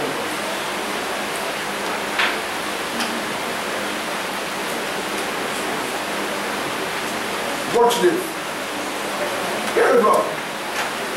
So when you come in here, the loud cry is to be preached. The loud cry proper. The loud cry is made up of the loud cry of the what? Third angel's message, Revelation what? 14, 9 to 12, and it is made up of the what? The louder cry of the fourth angel's message, Revelation 18, 1 to 5. Those two messages mingled together is what you and I call the loud cry proper. Here is what Mrs. White puts it in early writings, page 277. I quote, I saw another angel, another mighty angel, commissioned to descend to the earth, to unite his voice with the third angel. So the fourth angel must unite his voice with the what? Third angel. Notice their messages are similar, right? To unite his voice with the third angel and give power and force to his message. So the power, the forcefulness of the third angel's message is the what? Fourth angel's message. It goes on. Great power and glory were imparted to the angel, and as he descended, the earth was lightened with his glory. The light which attended this angel penetrated everywhere, as he cried mightily with a strong voice. Revelation 18:2 cited.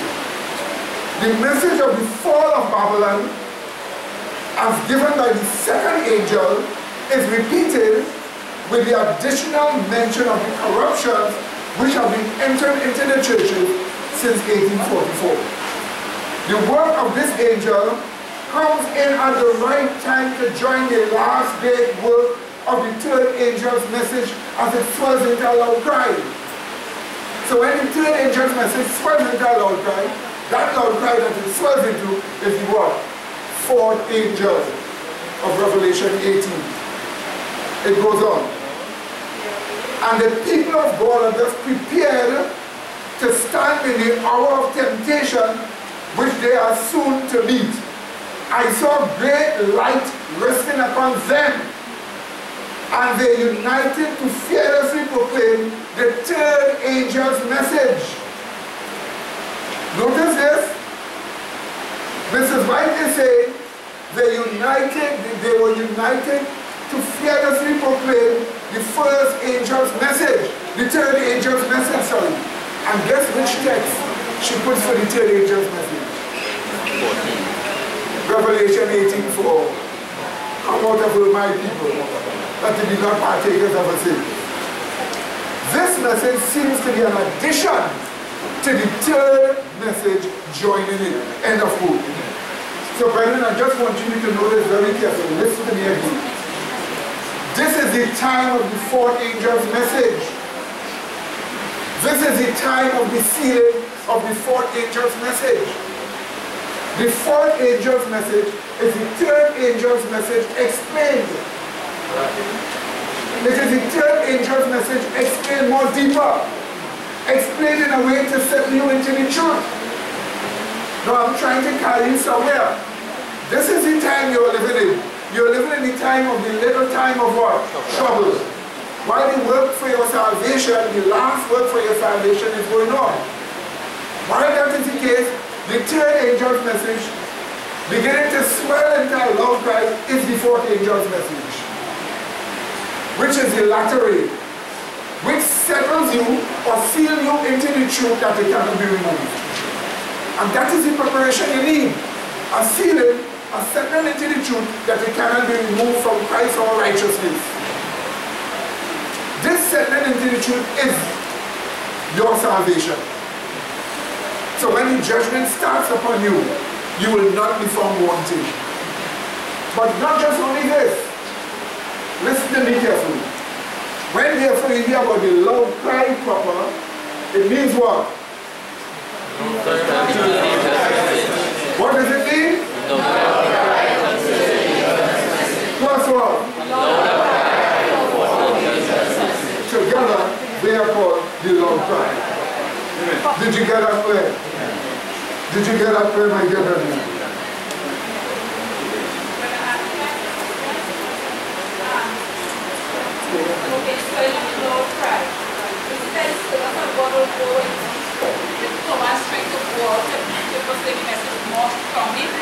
When you are sealed with this loud cry message, you will be prepared to take the final message.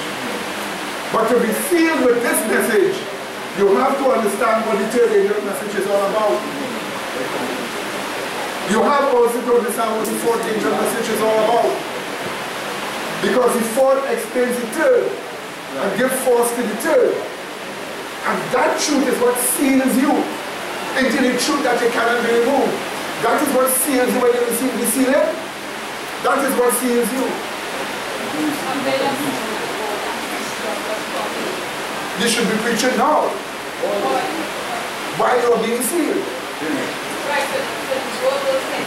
Exactly.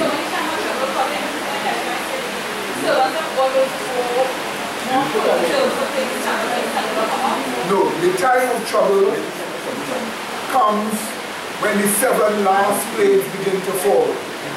We are now in a little time of trouble. There is no more chance during that time. This is the time you have. This little time of trouble is the time when you have to preach. When you see all those events, all those disasters are taking place in the world, that is the time you have to preach.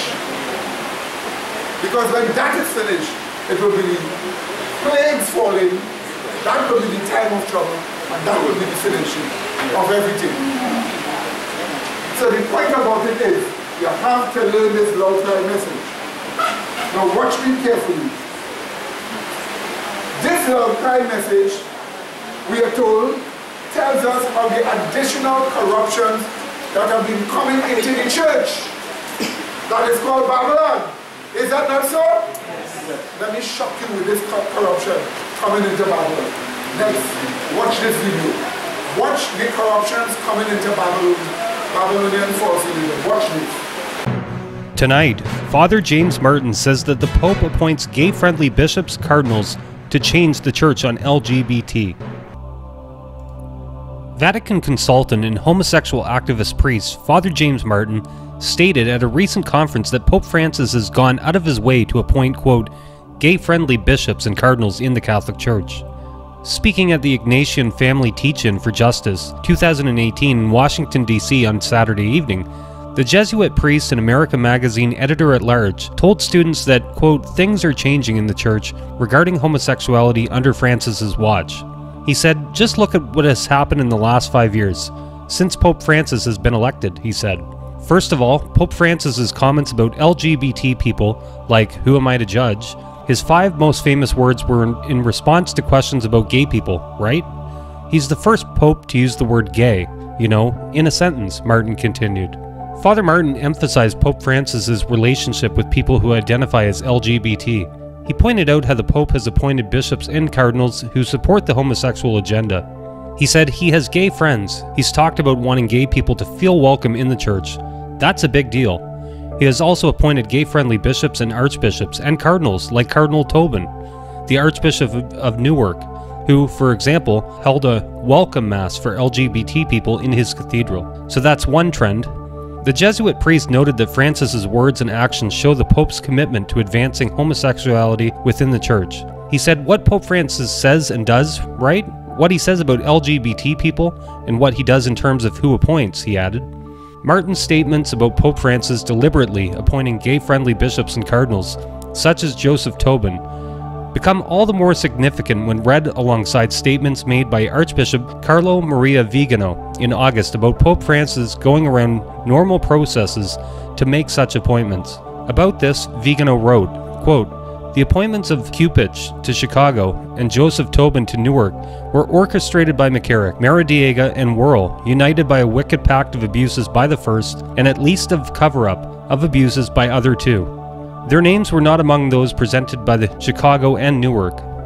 Basing her doctrine on sacred scripture, the Church teaches that homosexual acts are, quote, acts of grave depravity, and are, quote, intrinsically disordered, since they are contrary to the natural law in that they close the sexual act to the gift of life.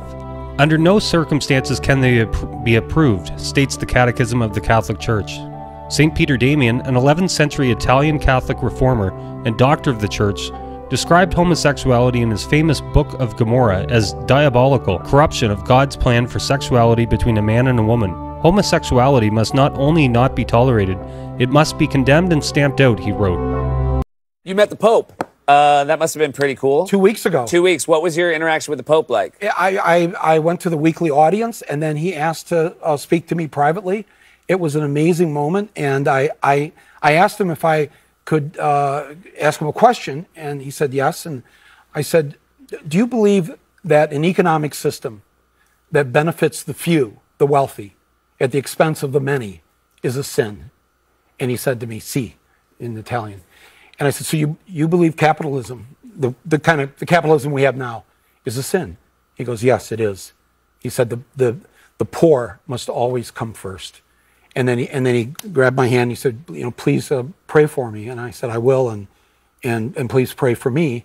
And he said, no, you have to make more movies. Well, despite calls for reform and accountability, Roman Catholic bishops meet in Maryland and take no action on abuse. Here's One America's Eddie McCubbin. We have not lessened in any of our resolve for actions. We are going to work intensely on these items of action. Cardinal Daniel DiNardo speaks to attendees at the U.S. Conference of Catholic Bishops on Monday in Baltimore, as the issue of the sexual abuse of minors by clergy continues to be a big issue facing the Church. On the agenda this week, measures to hold priests and bishops accountable for the alleged crimes and cover-up. We're dedicated to it. We absolutely want it. The bishops that I've spoken to are of one mind, depending on any of their points of view. They're all on one mind of this. So, to my mind, we're set to go. But a last-minute move by the Vatican blocked the group from taking any action, angering protesters outside of the conference. Every victim was a Catholic child. Here's our Catholic leaders. They covered up for those crimes. They need to be held accountable for those crimes.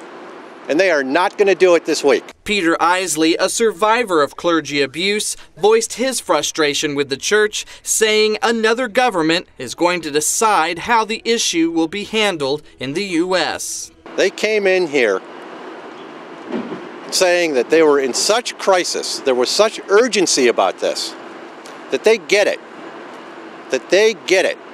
What did they need to do that they got to go to Rome? Pope Francis has called for bishops from around the world to meet in Rome in February to address the issue of sexual abuse, an issue that has long plagued the largest Christian group. Still, Roman Catholics are disappointed by the inaction of U.S. bishops, but continue to pray for a meaningful resolution to an issue brought back into the spotlight by state and federal investigations. When thousands of U.S. Catholics will assemble here in Baltimore right across a small channel of water from the hotel where the U.S. bishops are gathering, about 50 yards away. In addition to the explosive news yesterday that Pope Francis had essentially blown up the whole reason for this meeting and ordered the assembled bishops not to vote on any reforms about the clerical sex abuse, the story that dare not be spoken out loud is the issue of homosexuality among the clergy as well as the bishops. A small number of groups are saying that victims of sexual abuse are being exploited by traditional Catholics by honing in on the issue of homosexuality. But it's hard for that accusation to gain any traction with honest-minded people because the overriding truth is that more than 80%, 4 out of every 5 victims of sexual abuse have been teenage boys. That was true back in 2002, and it's true again as recently as the Pennsylvania grand jury report back in August. In addition to younger victims, hundreds of former seminarians, adults, have come forward since the news of McCarrick broke back in June and made public their stories of sexual assault and harassment by homosexual faculty and staff in the nation's seminaries. The news that Joseph Bernardine and Theodore McCarrick had, as far back as the 1980s, set up a pipeline for gay seminarians from South America to bring them to the Chicago and Newark archdioceses threw further fuel onto this blaze. And what a number of voices in the faithful Catholic media have been reporting for some time is now being recognized by many more Catholics all over the church. The clergy has a homosexual problem, and the U.S. bishops seem powerless to do anything about it. This is why the actions of the Pope yesterday have made things even more difficult for what few reform-minded bishops there are who are willing to publicly address the homosexual clergy issue. The signal from Rome is clear. Shut up about the gay priests and the bishops. But the laity are not shutting up about it. They are wanting the bishops who have the label of good to step forward and defy their own establishment, to defy the conference here and say it like it is, to come out with the truth. Privately, we're told that a number of U.S. bishops understand that this is the problem in the church right now. Cardinal Burke has said so publicly. Cardinal Brandmuller has said it, going as far as to quote Doctor of the Church St. Peter Damian, calling it sodomitic filth. That's from the saint. Multiple priests across the U.S. have begun talking about it openly in their homilies on Sundays, some of them being blasted by their bishops for doing so. In addition to ordering the bishops to drop the subject and excoriating the faithful laity to shut up about it and calling them gossips, the Vatican, building on its phony youth synod last month in Rome, is now beginning to quietly circulate an unofficial list of approved Catholic media. That job has been given to gay cheerleader Father Thomas Rosica, who recently, appearing at a Boston event for the Equestrian Order of the Knights of the Holy Sepulchre, handed out a list of approved Catholic media. the sodomitic filth in the ranks of the clergy. And if you find that phrase a little disquieting or maybe off-putting, then take it up with St. Peter Damon, doctor of the church, who wrote to the Pope in the 11th century imploring him to save the church from, quote, sodomitic filth that insinuates itself like a cancer in the ecclesiastical order, or rather like a bloodthirsty beast rampaging through the flock of Christ, closed quote. The phrase was recently used again, this time by Cardinal Walter Brandmüller, in an interview where he lays the blame for the corruption in the clergy squarely at the feet of sodomite clergy. In so doing, he echoes exactly what Archbishop Vigano declared in his first testimony back in August, that there is a homosexual current in the church strangling the life out of the church, with far-reaching tentacles like an octopus, his analogy. Cardinal Raymond Burke has openly said the same thing, and that's not surprising. But what may give a good many people pause is that none other than Father James Martin, clerical gay cheerleader himself, has openly admitted that first, there are loads of gay priests, he says thousands, but add to that he is now on record at talks and conferences as publicly stating that Pope Francis is deliberately appointing sodomy-friendly bishops and cardinals, and even names like Cupich in Chicago and Tobin in Newark as two examples. In so doing, Martin legitimizes another of Vigano's main points and names the same names he did. Martin definitely avoids the pressing issue of whether the men themselves are actually same-sex attracted. Vigano names them as part of the homosexual current, which can be understood in two ways, either being homosexual themselves or allying themselves with the homosexual agenda, or maybe both. That Martin would just come right out with it and add that the reason they were appointed by Francis was precisely to push this new acceptance of homosexuality by lay Catholics and clergy. Well, that's a bombshell, which of course got tremendous downplay in the usual bought and paid for establishment Catholic media. So let's step back here, shall we? Big picture view. This infestation of gay men into the clergy was first spoken of by Communist Party USA leader Bella Dodd, who claimed to have planted over 1,000 communist agents into American seminaries back in the 1920s and 30s at the prompting of Joseph Stalin to begin a destruction of the church. It would take time to play out. Stalin insisted that many of them be homosexual owing to their immorality. Undoubtedly, a sizable number of these men rose to positions of authority over the intervening years, and by the time the 1960s rolled around, they were firmly ensconced in the power structure of the church at all sorts of various levels. They would have been appointing seminary rectors and religious house leaders and so forth, who in turn would have begun a generational cycle of deliberately recruiting other homosexual men into the priesthood and elevating them into the episcopate. The timing here lines up perfectly. That second generation of priest recruits lines up almost identically with the explosion of child sex abuse cases in the 1970s through the 1990s, which came to full light in the early 2000s owing to the Boston Globe reporting and other secular outlets. Sodomite clergy raping young men, physically mature males in their teens, and homosexual bishops covering it all up. And if the bishops involved in the cover-up weren't homosexuals themselves, they nevertheless played along with it extremely well. And yet, in the face of all these facts, lying prelates like Blaise Cupich, although he certainly isn't alone, have the gall to say that none of this crisis has anything to do with homosexual men in the clergy. Sure.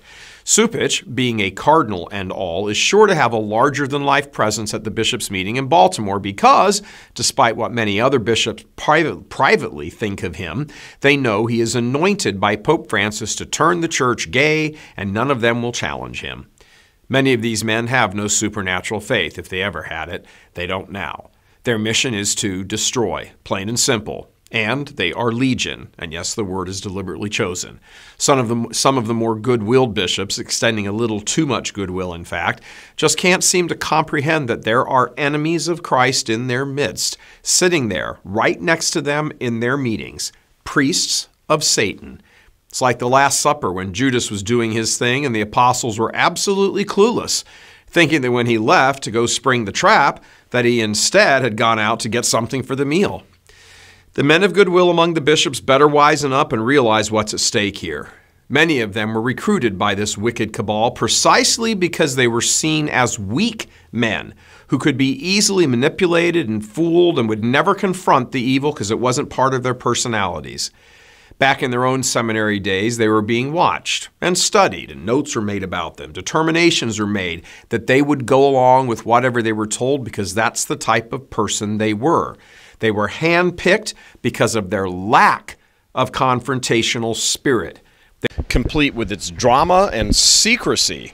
The drama and controversy before and during the Synod was on the specific question about the use of the acronym LGBT, as we've reported to you. It was viewed as a sort of victory, for orthodoxy and a defeat for the homosexual current here in Rome and elsewhere if it did not directly appear in the final document. It does not. But the victory on that single point is more of a stalemate than a victory because, as Diane Montagna summed up well in her reporting, with the use of the word smuggled, the homo current here in Rome and at the Synod specifically have achieved something of their goal, if not everything. The underlying fundamentals of the homo current are still present in the document, but not the specific LGBT that was present in the preparatory document. So on this score then, the Synod can be viewed as both a small setback for the homo lobby here at the Vatican as well as an advancing of their agenda by means of stealth. So a stalemate of sorts, with an advantage going to the homosexualist cardinals and archbishops and their allies all over the church. Once again, the question arises, especially in the face of the third testimony from Archbishop Vigano, released right in the middle of the Synod and calling on other members of the hierarchy who know the truth about all of this homosexual madness in the church. Why are you not stepping forward in defense of the truth? Why are you not denouncing these manipulations of the faith, these distortions, these lies, these falsehoods? Where are you in defending the sheep from these homosexual predator wolves disguised as bishops? Some were communist plants and seminaries who gained power and influence in the church and then set about to chase out good men and bring in bad men as the next generation of priests. Other men of power and influence in the church were and are Freemasons, men who hold the ideology that the Catholic Church must be destroyed in her teachings. Both of these camps have active homosexuals within their ranks. Sometimes the homosexuals are wedded to the ideological causes of the above groups. Sometimes they're just all about the sex and the easy life. Sometimes the homosexuality preys on the youth, and that's where all of this comes out into the public and the plans of the devil get exposed. For all of the blather from the bishops in the U.S. about how great things have been with regard to minor children not being raped by clergy any longer, which is true, think about the nightmare that that claim is. True, once the media exposed what the bishops have been covering up for decades, and lawsuits cost the bishops $4 billion, yep, they sure did straighten up and fly right. And all it took was being lambasted for years in tens of thousands of stories in the secular media and going bankrupt. I hope you heard enough. Now you know it was Joseph Stalin that was behind in the 1920s and 30s planting sodomites in the Catholic Church. 1,000 of them were planted. And as a result of that, by now, they have destroyed the Catholic Church. Until the Pope himself are appointing sodomite-friendly priests as archbishops, as cardinals, and in various positions. Talk about the hundreds of thousands of young boys these priests have raped. Now they sat in a conference to handle it and deal with it. And as they were about to vote that they will deal with it, the Pope said and I say, don't vote on anything. Now if that is not the church getting worse, what is? That is the same Pope that says capitalism is a sin. He's a communist. And he's coming out openly and showing this. That is the Pope that has further destroyed the Catholic Church. Now, remember I told you there's a Cardinal Burke, you saw his face. And I told you he's an American Cardinal. And this is the guy, most likely, could be the best person for Pope for a Sunday law to come about. Well, it so happened, suddenly, Catholics in the world are calling for him to be the new Pope. Just as we said here. They're already identifying this current Pope here, Francis, as an anti-Pope, as a heretic that is destroying the church. And I want to get rid of that heretic. And they are calling for Cardinal Burke to be the new Pope. Let me tell you this. Any day, you see, Pope Francis is off the scene. Cardinal Burke will be elected. And he will be the first American Pope. This person, the evangelicals, would love to do business with. What do you say? So we see the events opening and preparing anyway bit by bit. After Lucifer's conference that he had a conference, and in the conference he decided to speed up things, which Mrs. White tells us, when she said it didn't happen yet, but she told us that it will happen in the future. This conference that may have happened somewhere maybe 15 or 16, with Lucifer and his evil angels, have decided to mature events more towards the end. And the maturing of events towards the end have brought about the rise of Antifa, the rise of Donald Trump, the European Union, Brexit, and a whole set of things that are to bring trouble to all of us. And as we come closer to the end, we know that the last work for our salvation is taking place. Now let me just show you one more thing out of this study before we start. One last thing. Next shot. Watch this. Turn to 2 Thessalonians. Well, Medina, yes. I just wanted to point out something, right? Yes. There are still people who do not believe that the gay manifesto exists. They don't believe it exists. And even if it exists, they don't believe that the things that are happening now are actually in the gay manifesto. Because here it says, you know, just to paraphrase quickly, where it says that they will have these gay people in the seminaries, in your youth groups, in your movie theaters, etc. And here it goes on to say, just paraphrasing, all laws banning homosexual activity will be revoked. Instead, legislation shall be passed which engenders love between men. So bit by bit, little by little, every day you're seeing that every single thing that they said that they would do in this gay manifesto, it is coming true every single day. Amen. So that's why you even see in the Catholic Church itself that suddenly is now rampant. Yes. They are falling even lower. More corruption is entering there. The Pope is encouraging it. Yes. Now, why was I showing you all of this? Watch what you saw today. You saw the time and you are seeing the message. You saw that we are living in a little time of trouble. You saw events proving it. During a little time of trouble, this is the sealing time now. The final word for our salvation is going on now. Don't look for something in the future. Look, you have your chance now. And accept that chance now. And this is the day of your salvation now. And work for your salvation now. Don't look for the future. Do it now. You saw this.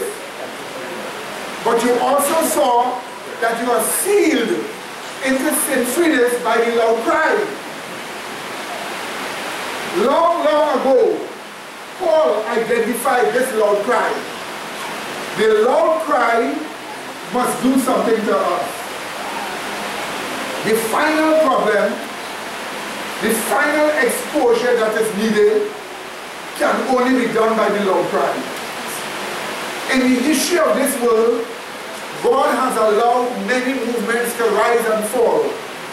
Each one to show his love and to show that man's ways cannot work because they always exalt creation to be God with God. God has done that. There's one last thing to do that has never been experienced yet globally. If you could get Protestants to become something like the papacy. Remember, they were protesting against what? The papacy. The last political formula that has never been shown yet on the world. The last thing to show is Protestants becoming something like the papacy. But to do that, you have to throw light on what the papacy is. So that if a Protestant becomes like the papacy, you can see what he is. That's what Revelation chapter 13 is all about. Let's look at the first example of light being thrown on the papacy in 2 Thessalonians chapter 2, 2-8. Let's read. We're going to read it in sections because there are sections there in this chapter about the papacy. Let's read from 2.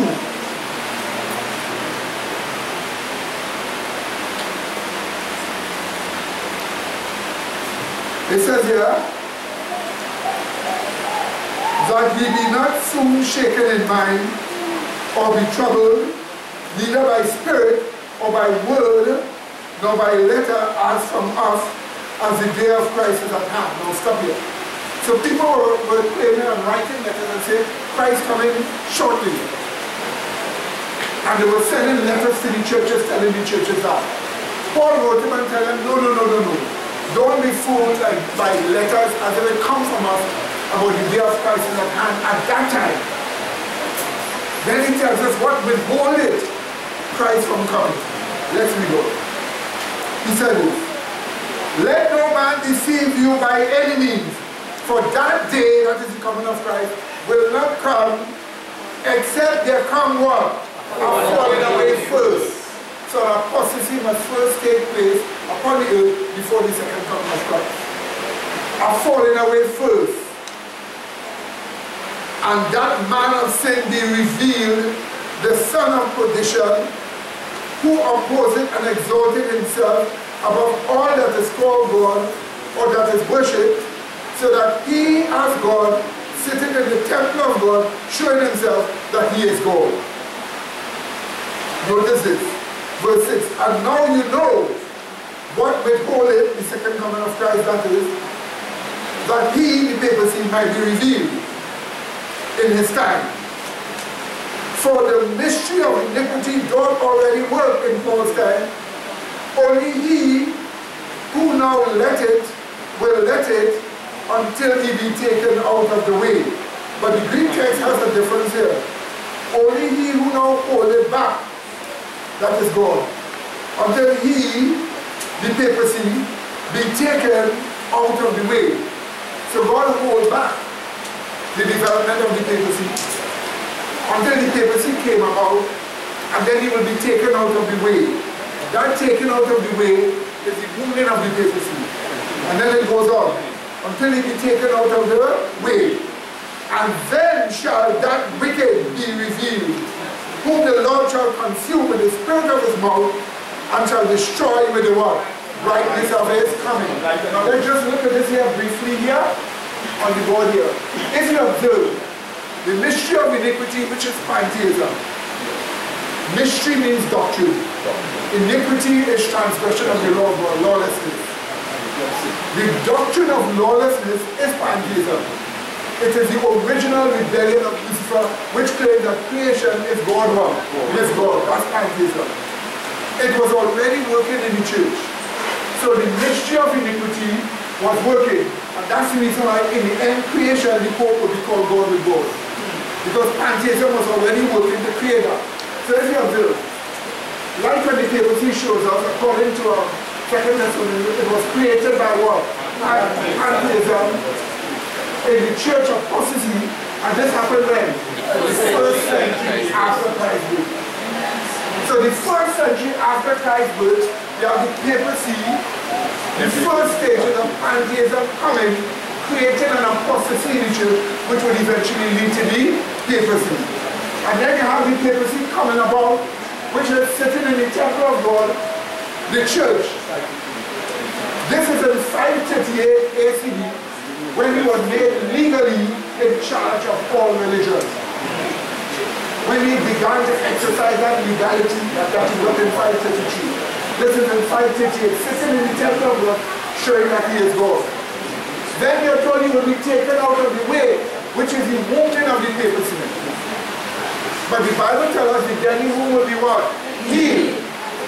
So the final part, 2 parts of Thessalonians tells us there appears to be a final exposure of the papal system, which will come as the what? Right, that's right.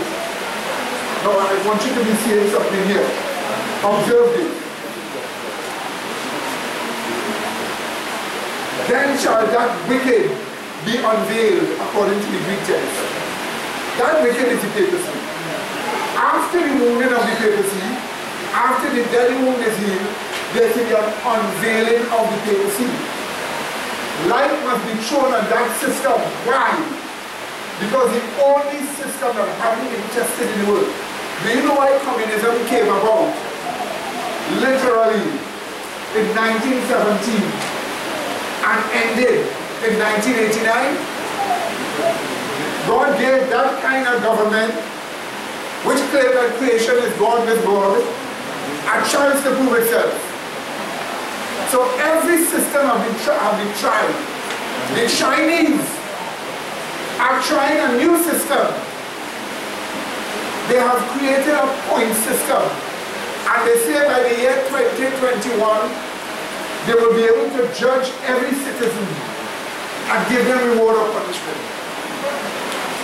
The Chinese government is claiming that they are what? God with God in a judgment. They have actually been able to map every individual in China. And they have created a merit system.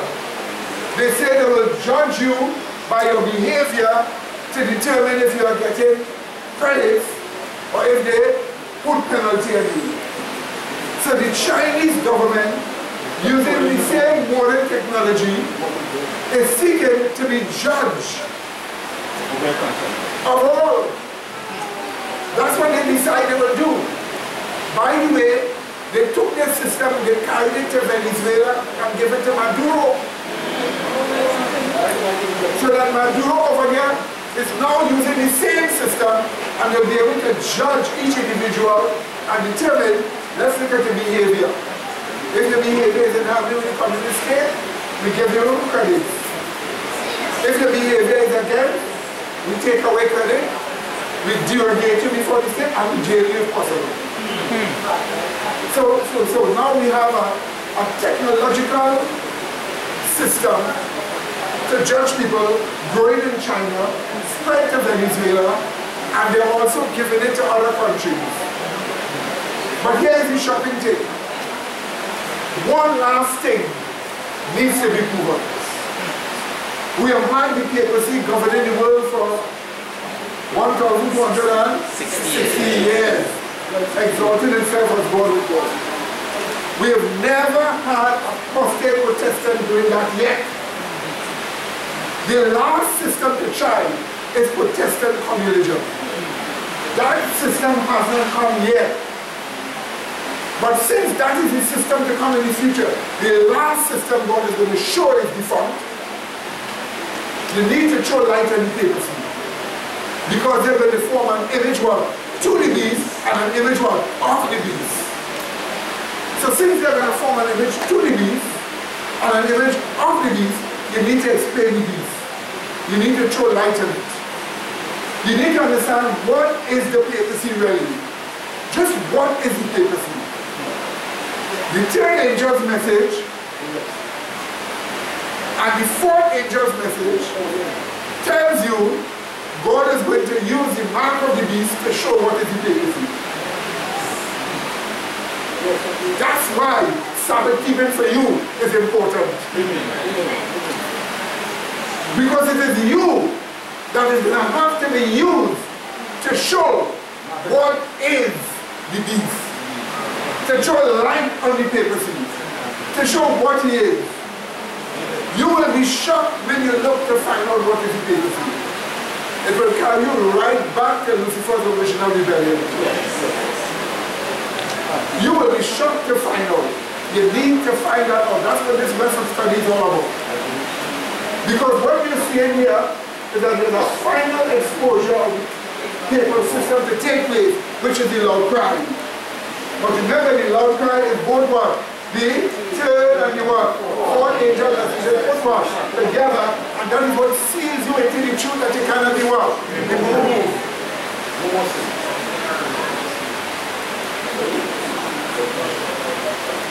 Oh, brother, what he says, the papacy, Lucifer's organization, the papacy, change times and laws, blasphemy God against God, right? And of course, made war and persecuted God sin. Amen. You did it for a job, wonderful. Yeah. But if we were to look further, those are what the papacy did. We need to see the philosophical face of the papacy. That's what you need to see. You need to see the philosophical one, face of the papacy. You need to see how he's the Antichrist. You catch up one? You need to see how he's the what? Antichrist, the substitute Christ. Only Christ can show you that. So what does he do? He sends the third and fourth angel's message, which is founded on justification by faith, to show you the image of the papacy. To show you its face. To show you its theological face. But before that, Paul already tells us that after the wounding, we're going to have a final exposure of the papacy. That wicked shall be unveiled. Tell us whom the Lord will destroy with the brightness of his word, second coming order. And so we get from the birth of the papacy in 2 Thessalonians to the what? Destruction of the papacy. Did you see that? But the part we want to look at is the part of the final one, exposure, which is the what? Lord Christ. And do you know, understand why the Lord Christ said, if any man worship the beast and his what? The image? And you see his mark in his right hand on his forehead? The same shall drink of the wine of the wrath of God, which is poured out without mercy. Now do you understand why an angel says, Babylon is fallen, come out of her. But you receive none of her plagues. Now you understand that? Is that understood? And this is the reason why, my dear brethren, our study needs to focus on the actual true faith of the papacy. Is that understood, my dear brethren? So, this we will do it next time. Because if we do this now, this is what will take until 8 in the night. She said that's all right. But we need you to be fresh in the mind to think. Now, let's just put back in perspective what we have touched so far. Watch me. Let's put back in perspective what we have touched so far. We saw that we are in what? The little time of trouble. This period that we are in now, the last word for our salvation is occurring then. When that little time of trouble finishes, the time of trouble starts, which is the 7th last day. So right now, the final word for your salvation is occurring. Christ is still in the sanctuary. 4 angels are holding back the 4 wings of strife, which is what the time of trouble is all about. When the 4 angels no longer hold back those 4 wings of strife, it's the time of trouble. They hear the plagues. So while they are holding back the time of trouble, the last moment of our salvation, we are living in that moment now. Christ is still in the sanctuary. And while Christ is still in the sanctuary, a final message, the loud cry message, is to seal us into our state of morality that we cannot be removed. What is that loud cry? You turn and you want before the dangerous message. That's the loud cry. Coming to your now, sister, right? That's the loud cry. That message seals us into the truth that we cannot be removed. But the Bible warns you that that message shows light on the papal system. Why? Why show light on the papal system? The last preaching that exposes the papal system shows what it means to be an antichrist or substitute Christ in the sense of the real Christ. And it is mixed up with Sabbath keeping versus Sunday exaltation. And if you therefore are a Sabbath keeper, you are automatically in the controversy. Because you're going to have to face the Antichrist and an image like the Antichrist pointing to the Antichrist. Therefore you need light on that. The light that seals you into the character of Christ exposes the Antichrist. The light that seals you into the character of Christ shows light on the papacy. That wicked is then revealed. And it is only when that happens that Jesus Christ will come. The true Christ. That's why what did we try to show you today? We tried to show you what events are taking place. We showed you video footage of how late time is. The events to bring about the end are already circulating and working very, very fast. So somebody who will the philosophical faith of the papacy is the claim of a fourth office. So we must expose that. The fourth office claim by preaching the oneness of God in light of the Sabbath. We see in 2 Thessalonians, he opposed and exalted himself above all that is called God. The three angel messages is a call to worship the one true God. Amen. I think we will begin to touch him there on the head. Yeah. We have to go in more. Amen? We got to go in more. That is what we have to talk about some other time. But I'm telling you, this is something else. But he said, brother, why did you tell us about all of this? Why did you painstakingly go through all those videos, go to bed very late when you all were dead asleep, go through all those videos, try and organize them to show you, and I still couldn't show you all. Hoping that you will look at them intelligently to see what is going on, to see how late time is. When you have a Pope telling you, I quote him, saying this,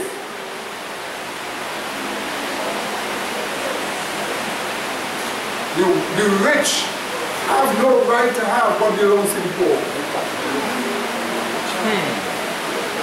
If he said the rich have no right to have what belongs to the poor, that's communism.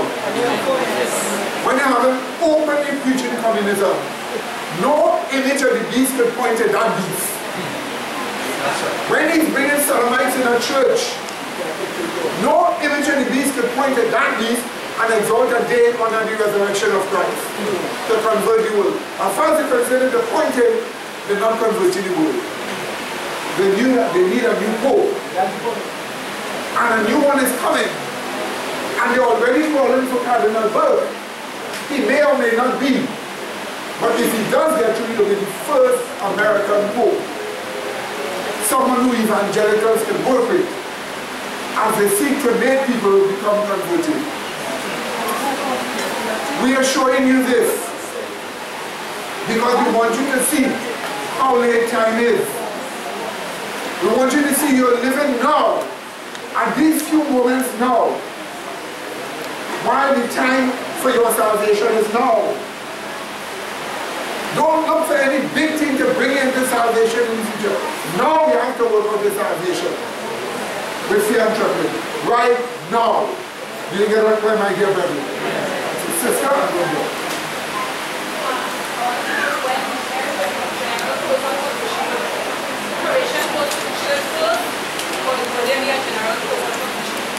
Those who have chance first to understand before the world, if they refuse the truth, probation closes for them too.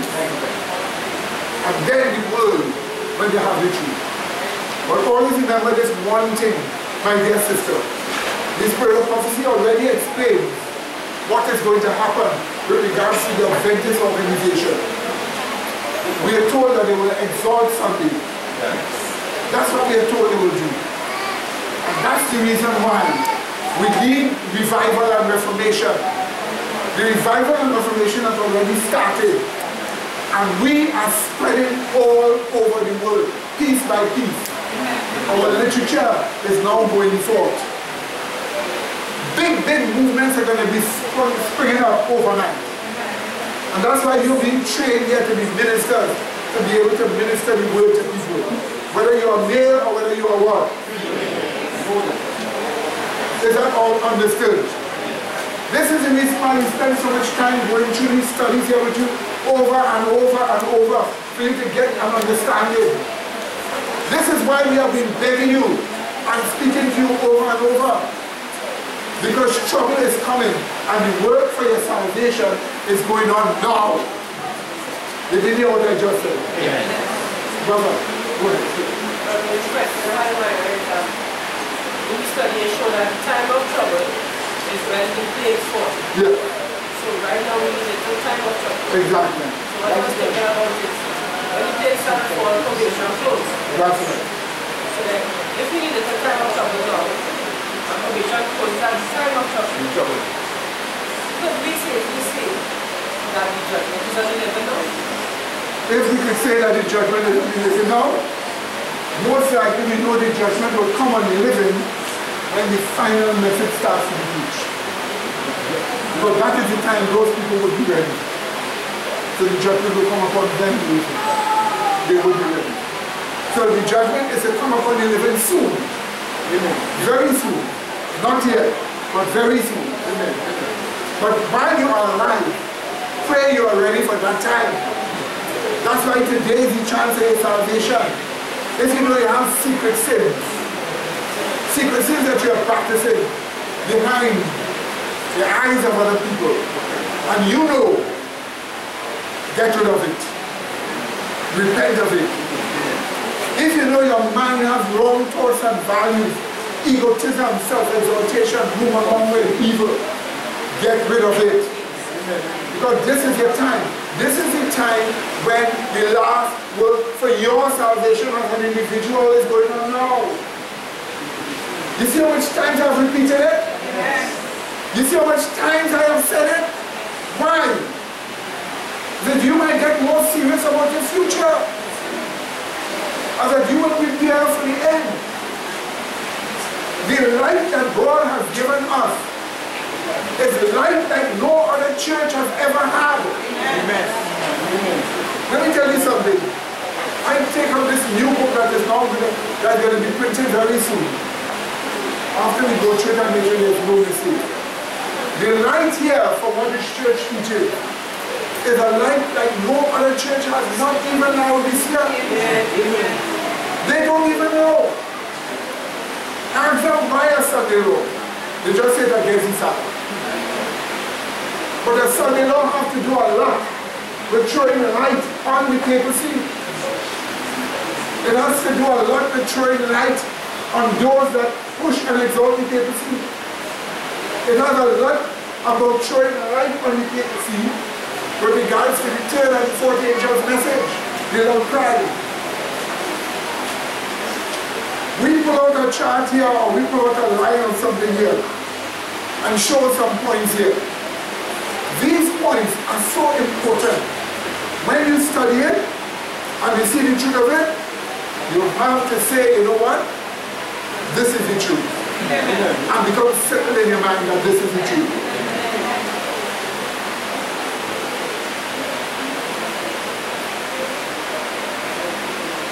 71.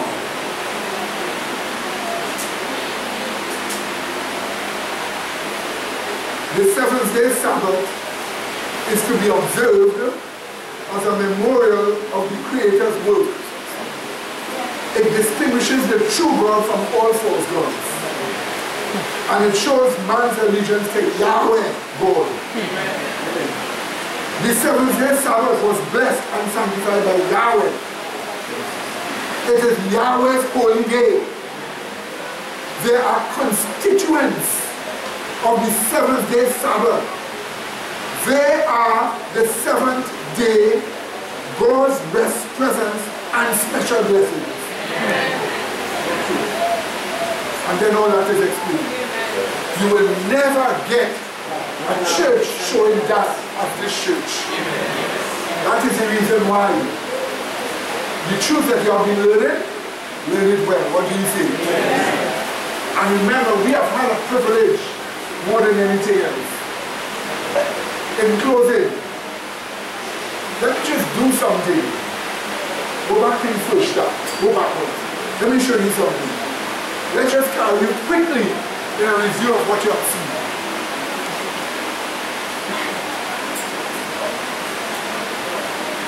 What did you see? Watch again. You saw today, this is the present time today. You saw that is a little time of trouble. And at the time of trouble is when the seven what? Last days fall. That's what you saw. We showed you that the closing word of salvation takes place under the what? The little time of trouble. At that time, 4 angels are holding back the 4 winds of strife. Because when that begins to blow, that's the time of trouble. Christ is still in the heavenly sanctuary, working on our behalf. The sealing of the latter rain is present now at this time. So are the 4 angels' message. So that you have the chance to be sealed with that message. That's what you saw. We gave you video evidence of these things. Let's go to the next shot.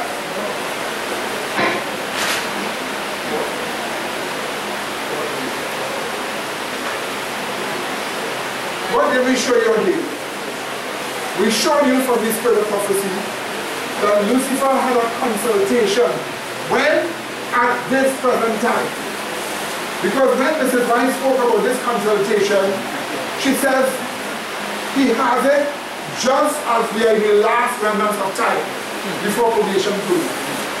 So it is at this last time, Lucifer had a consultation in which he decided to speed up the events. Speed up the events. This consultation must have taken place sometime before 2017. We do not know exactly when, but we know it is recent.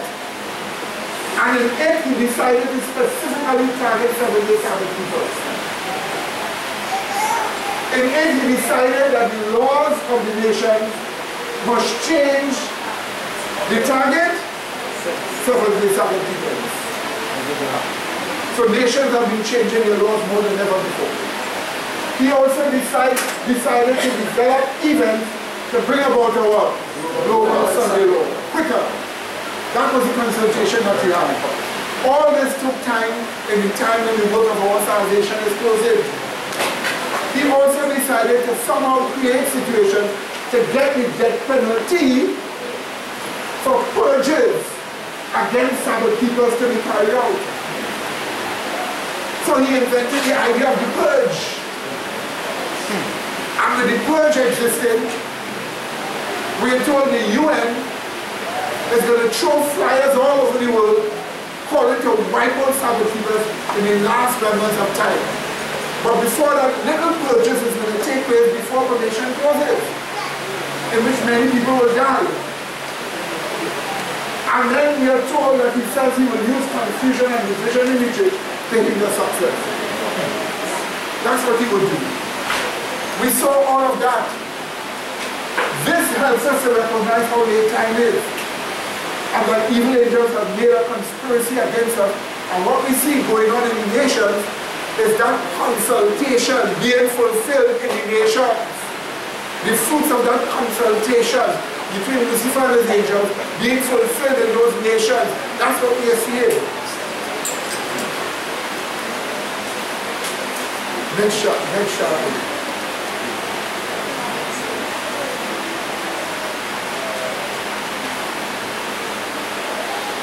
We also saw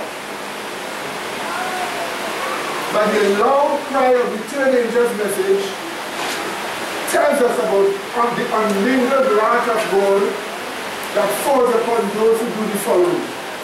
They worship the beast, they worship the image of the beast, they receive the mark of the beast. We also saw that the loud cry of the third angel explains who are the saints of God at that time. They keep the commandments of God and have the what? Faith of Jesus Christ. To keep the commandments and have the faith of Jesus Christ, they need to be what? Justified by faith. So this is how Mrs. Michael say, justification by faith is the third angel's message in verity, or the foundation of it. Then next shot.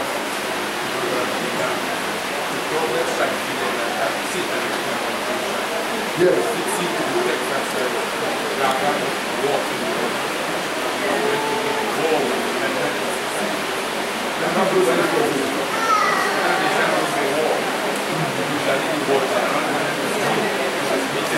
Yes, I have those scriptures here.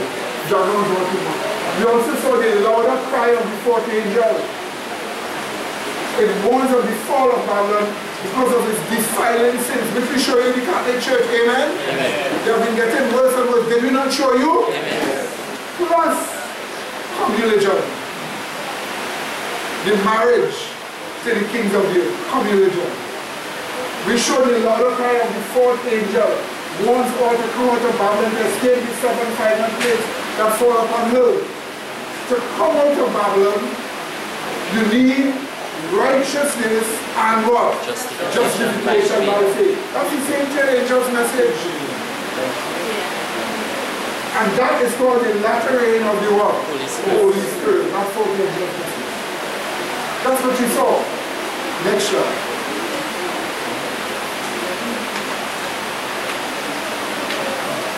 You saw also the loud cry proper. What is the loud cry? You saw it is a mixture of the what? The loud cry of the what? The third angel's message plus the loud cry of the what? Fourth angel's message of those two scriptures. Put them together, you have the loud cry. That loud cry is founded on justification by faith. And this shores light on the papacy. So we come back now to the next chapter.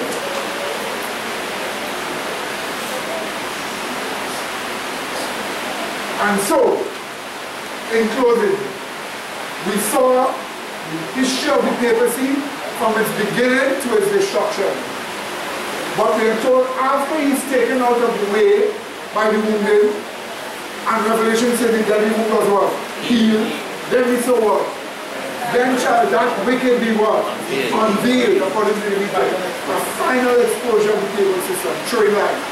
That is the what? Loud cry, the third and the what? Fourth angel's message. Did you get the idea? That's the time and the message. Do you get that clear? That's the time and the message. The time and the message is supposed to exist now. You need to learn the message. You need to stop playing with your salvation. You need to be serious. You need to wake up. You need to be dedicated to the truth. Because the time is now. The work for your salvation is going on now by angels. Do you know what Michael, the archangel, really means? Do you know if you were studying that? Do you know what that really means? He is identified as the commander of the angels who get himself involved in your daily life. That's what he's identified in. He gets himself involved. The one who sat on the rock and spoke to Samson's father and mother and tell them they will have a son. The Bible tells us that that was Yahweh. Amen. That's what the Bible tells us. He gets himself involved in many things. He's called the angel of in Yahweh's presence. He's called the messenger of Yahweh, the angel of Yahweh. So much he's supposed to be involved in your daily affairs. The Bible tells us how it starts off. War in heaven. Michael fought. The dragon fought. Michael's angel fought. The dragon angel fought. And it tells us, it starts off with Michael, and it tells us how it ends. And at that time shall Michael what? Stand up. The great prince was what? Standing for the children of thy people. It is Michael that is standing for you. You don't want an angel to stand for you, you want God to stand for you. Amen? So you'll be shocked to know if you were to study the agenda of Michael. And we will. Michael's agenda in the last days is to get involved in your affairs. Michael's agenda in the last days is to get involved in your personal affairs. Everybody has to get involved in your affairs. When your hand going to do the wrong so, they have a strong conviction pulling back your hand. That is Michael. When your mind thinking some kind of thing, and you start to get a sense of guilt for thinking that, it's Michael working through the Holy Spirit again. Amen? That is how Michael is involved in your affairs. When somebody planning to rape or to kill you, or some accident, people just set the accident up based upon how they kind of do it. If Michael will make you get away school without even knowing something will happen. That is the one of protection.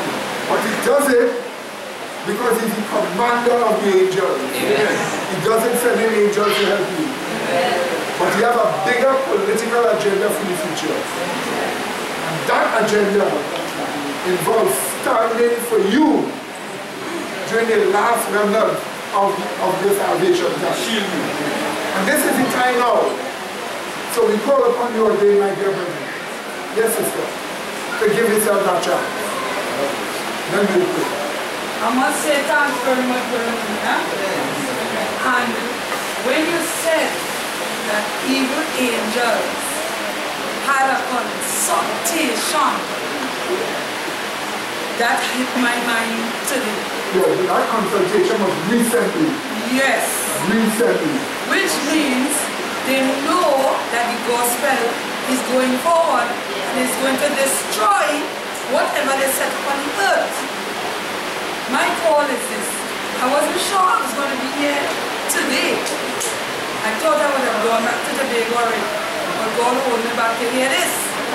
And I am calling again for willing witnesses to support the work in Tobago, another island that is attached to Trinidad. It is bigger than St. Vincent and Grenada. So therefore, if it is so close to us, we need to give some aid to what's happening, those who have this understanding what Michael is doing for his people. Okay? So by the grace of God, this is why I'm here standing, asking that those who get the conviction from God, not that you would just want to go somewhere for a holiday, you want to do the work of God by the grace of God. Amen. Amen. Wonderful. Sister, quickly. Pleasant Sabbath again, brethren. From the study we got this morning, right from Sister Ashley to this study here, right, it told us that it speaks to Christ's faithfulness to the righteous and also his commitment to destroy the wicked. Napoleon Bonaparte, right, who was a leader of France in the 17th century, he said that, this is a quote from him, he said that the Bible is no mere book.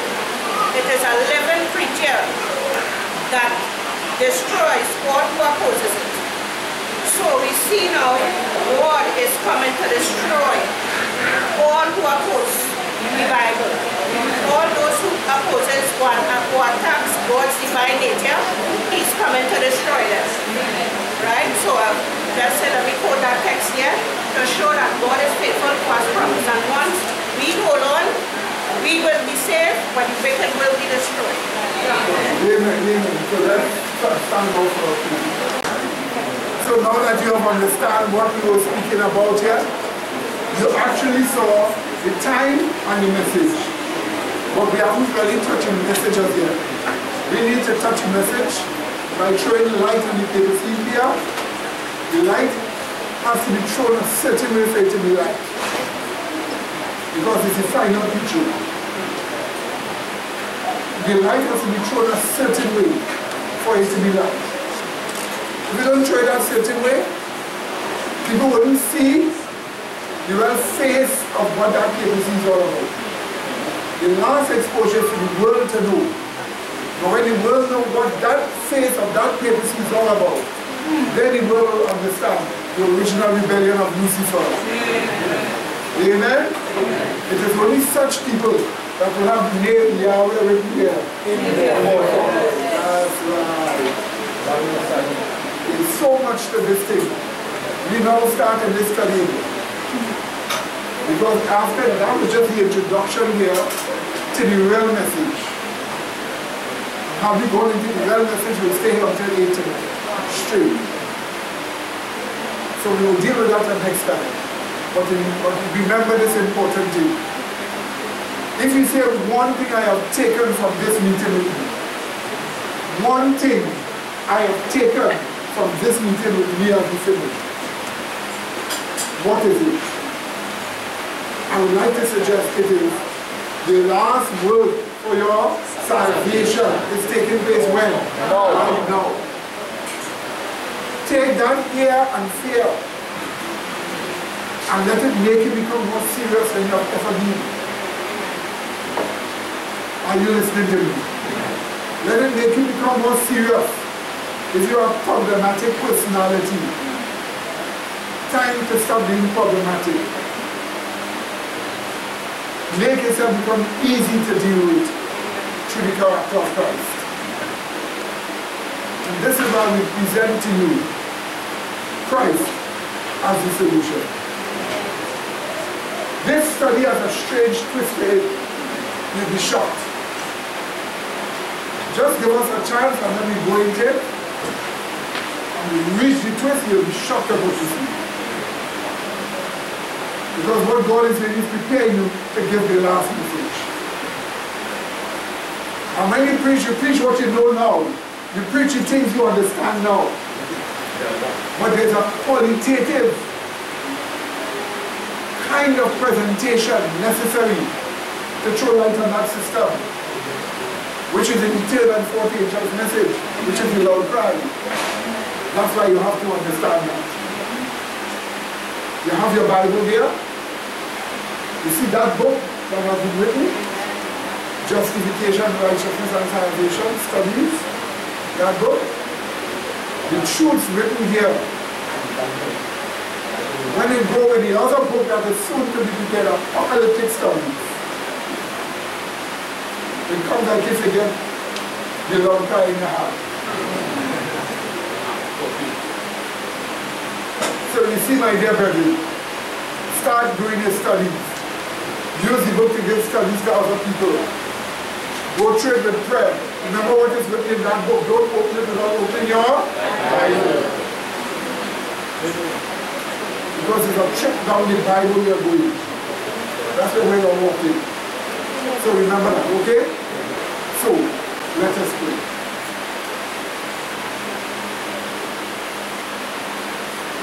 Gracious, loving Father, we thank you for all that you've shown us today, because we understand the time that we're living in, and that the last work for our salvation is going on. We need to hear and fear, lest we be lost. Let us take advantage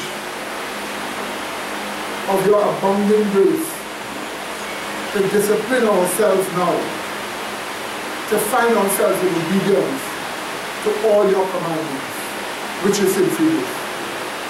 So bless us, Father, with success in dealing with ourselves, to prepare for the final work. These mercies we ask of you, and thank you for hearing us and blessing us. Through Christ our Savior. Amen.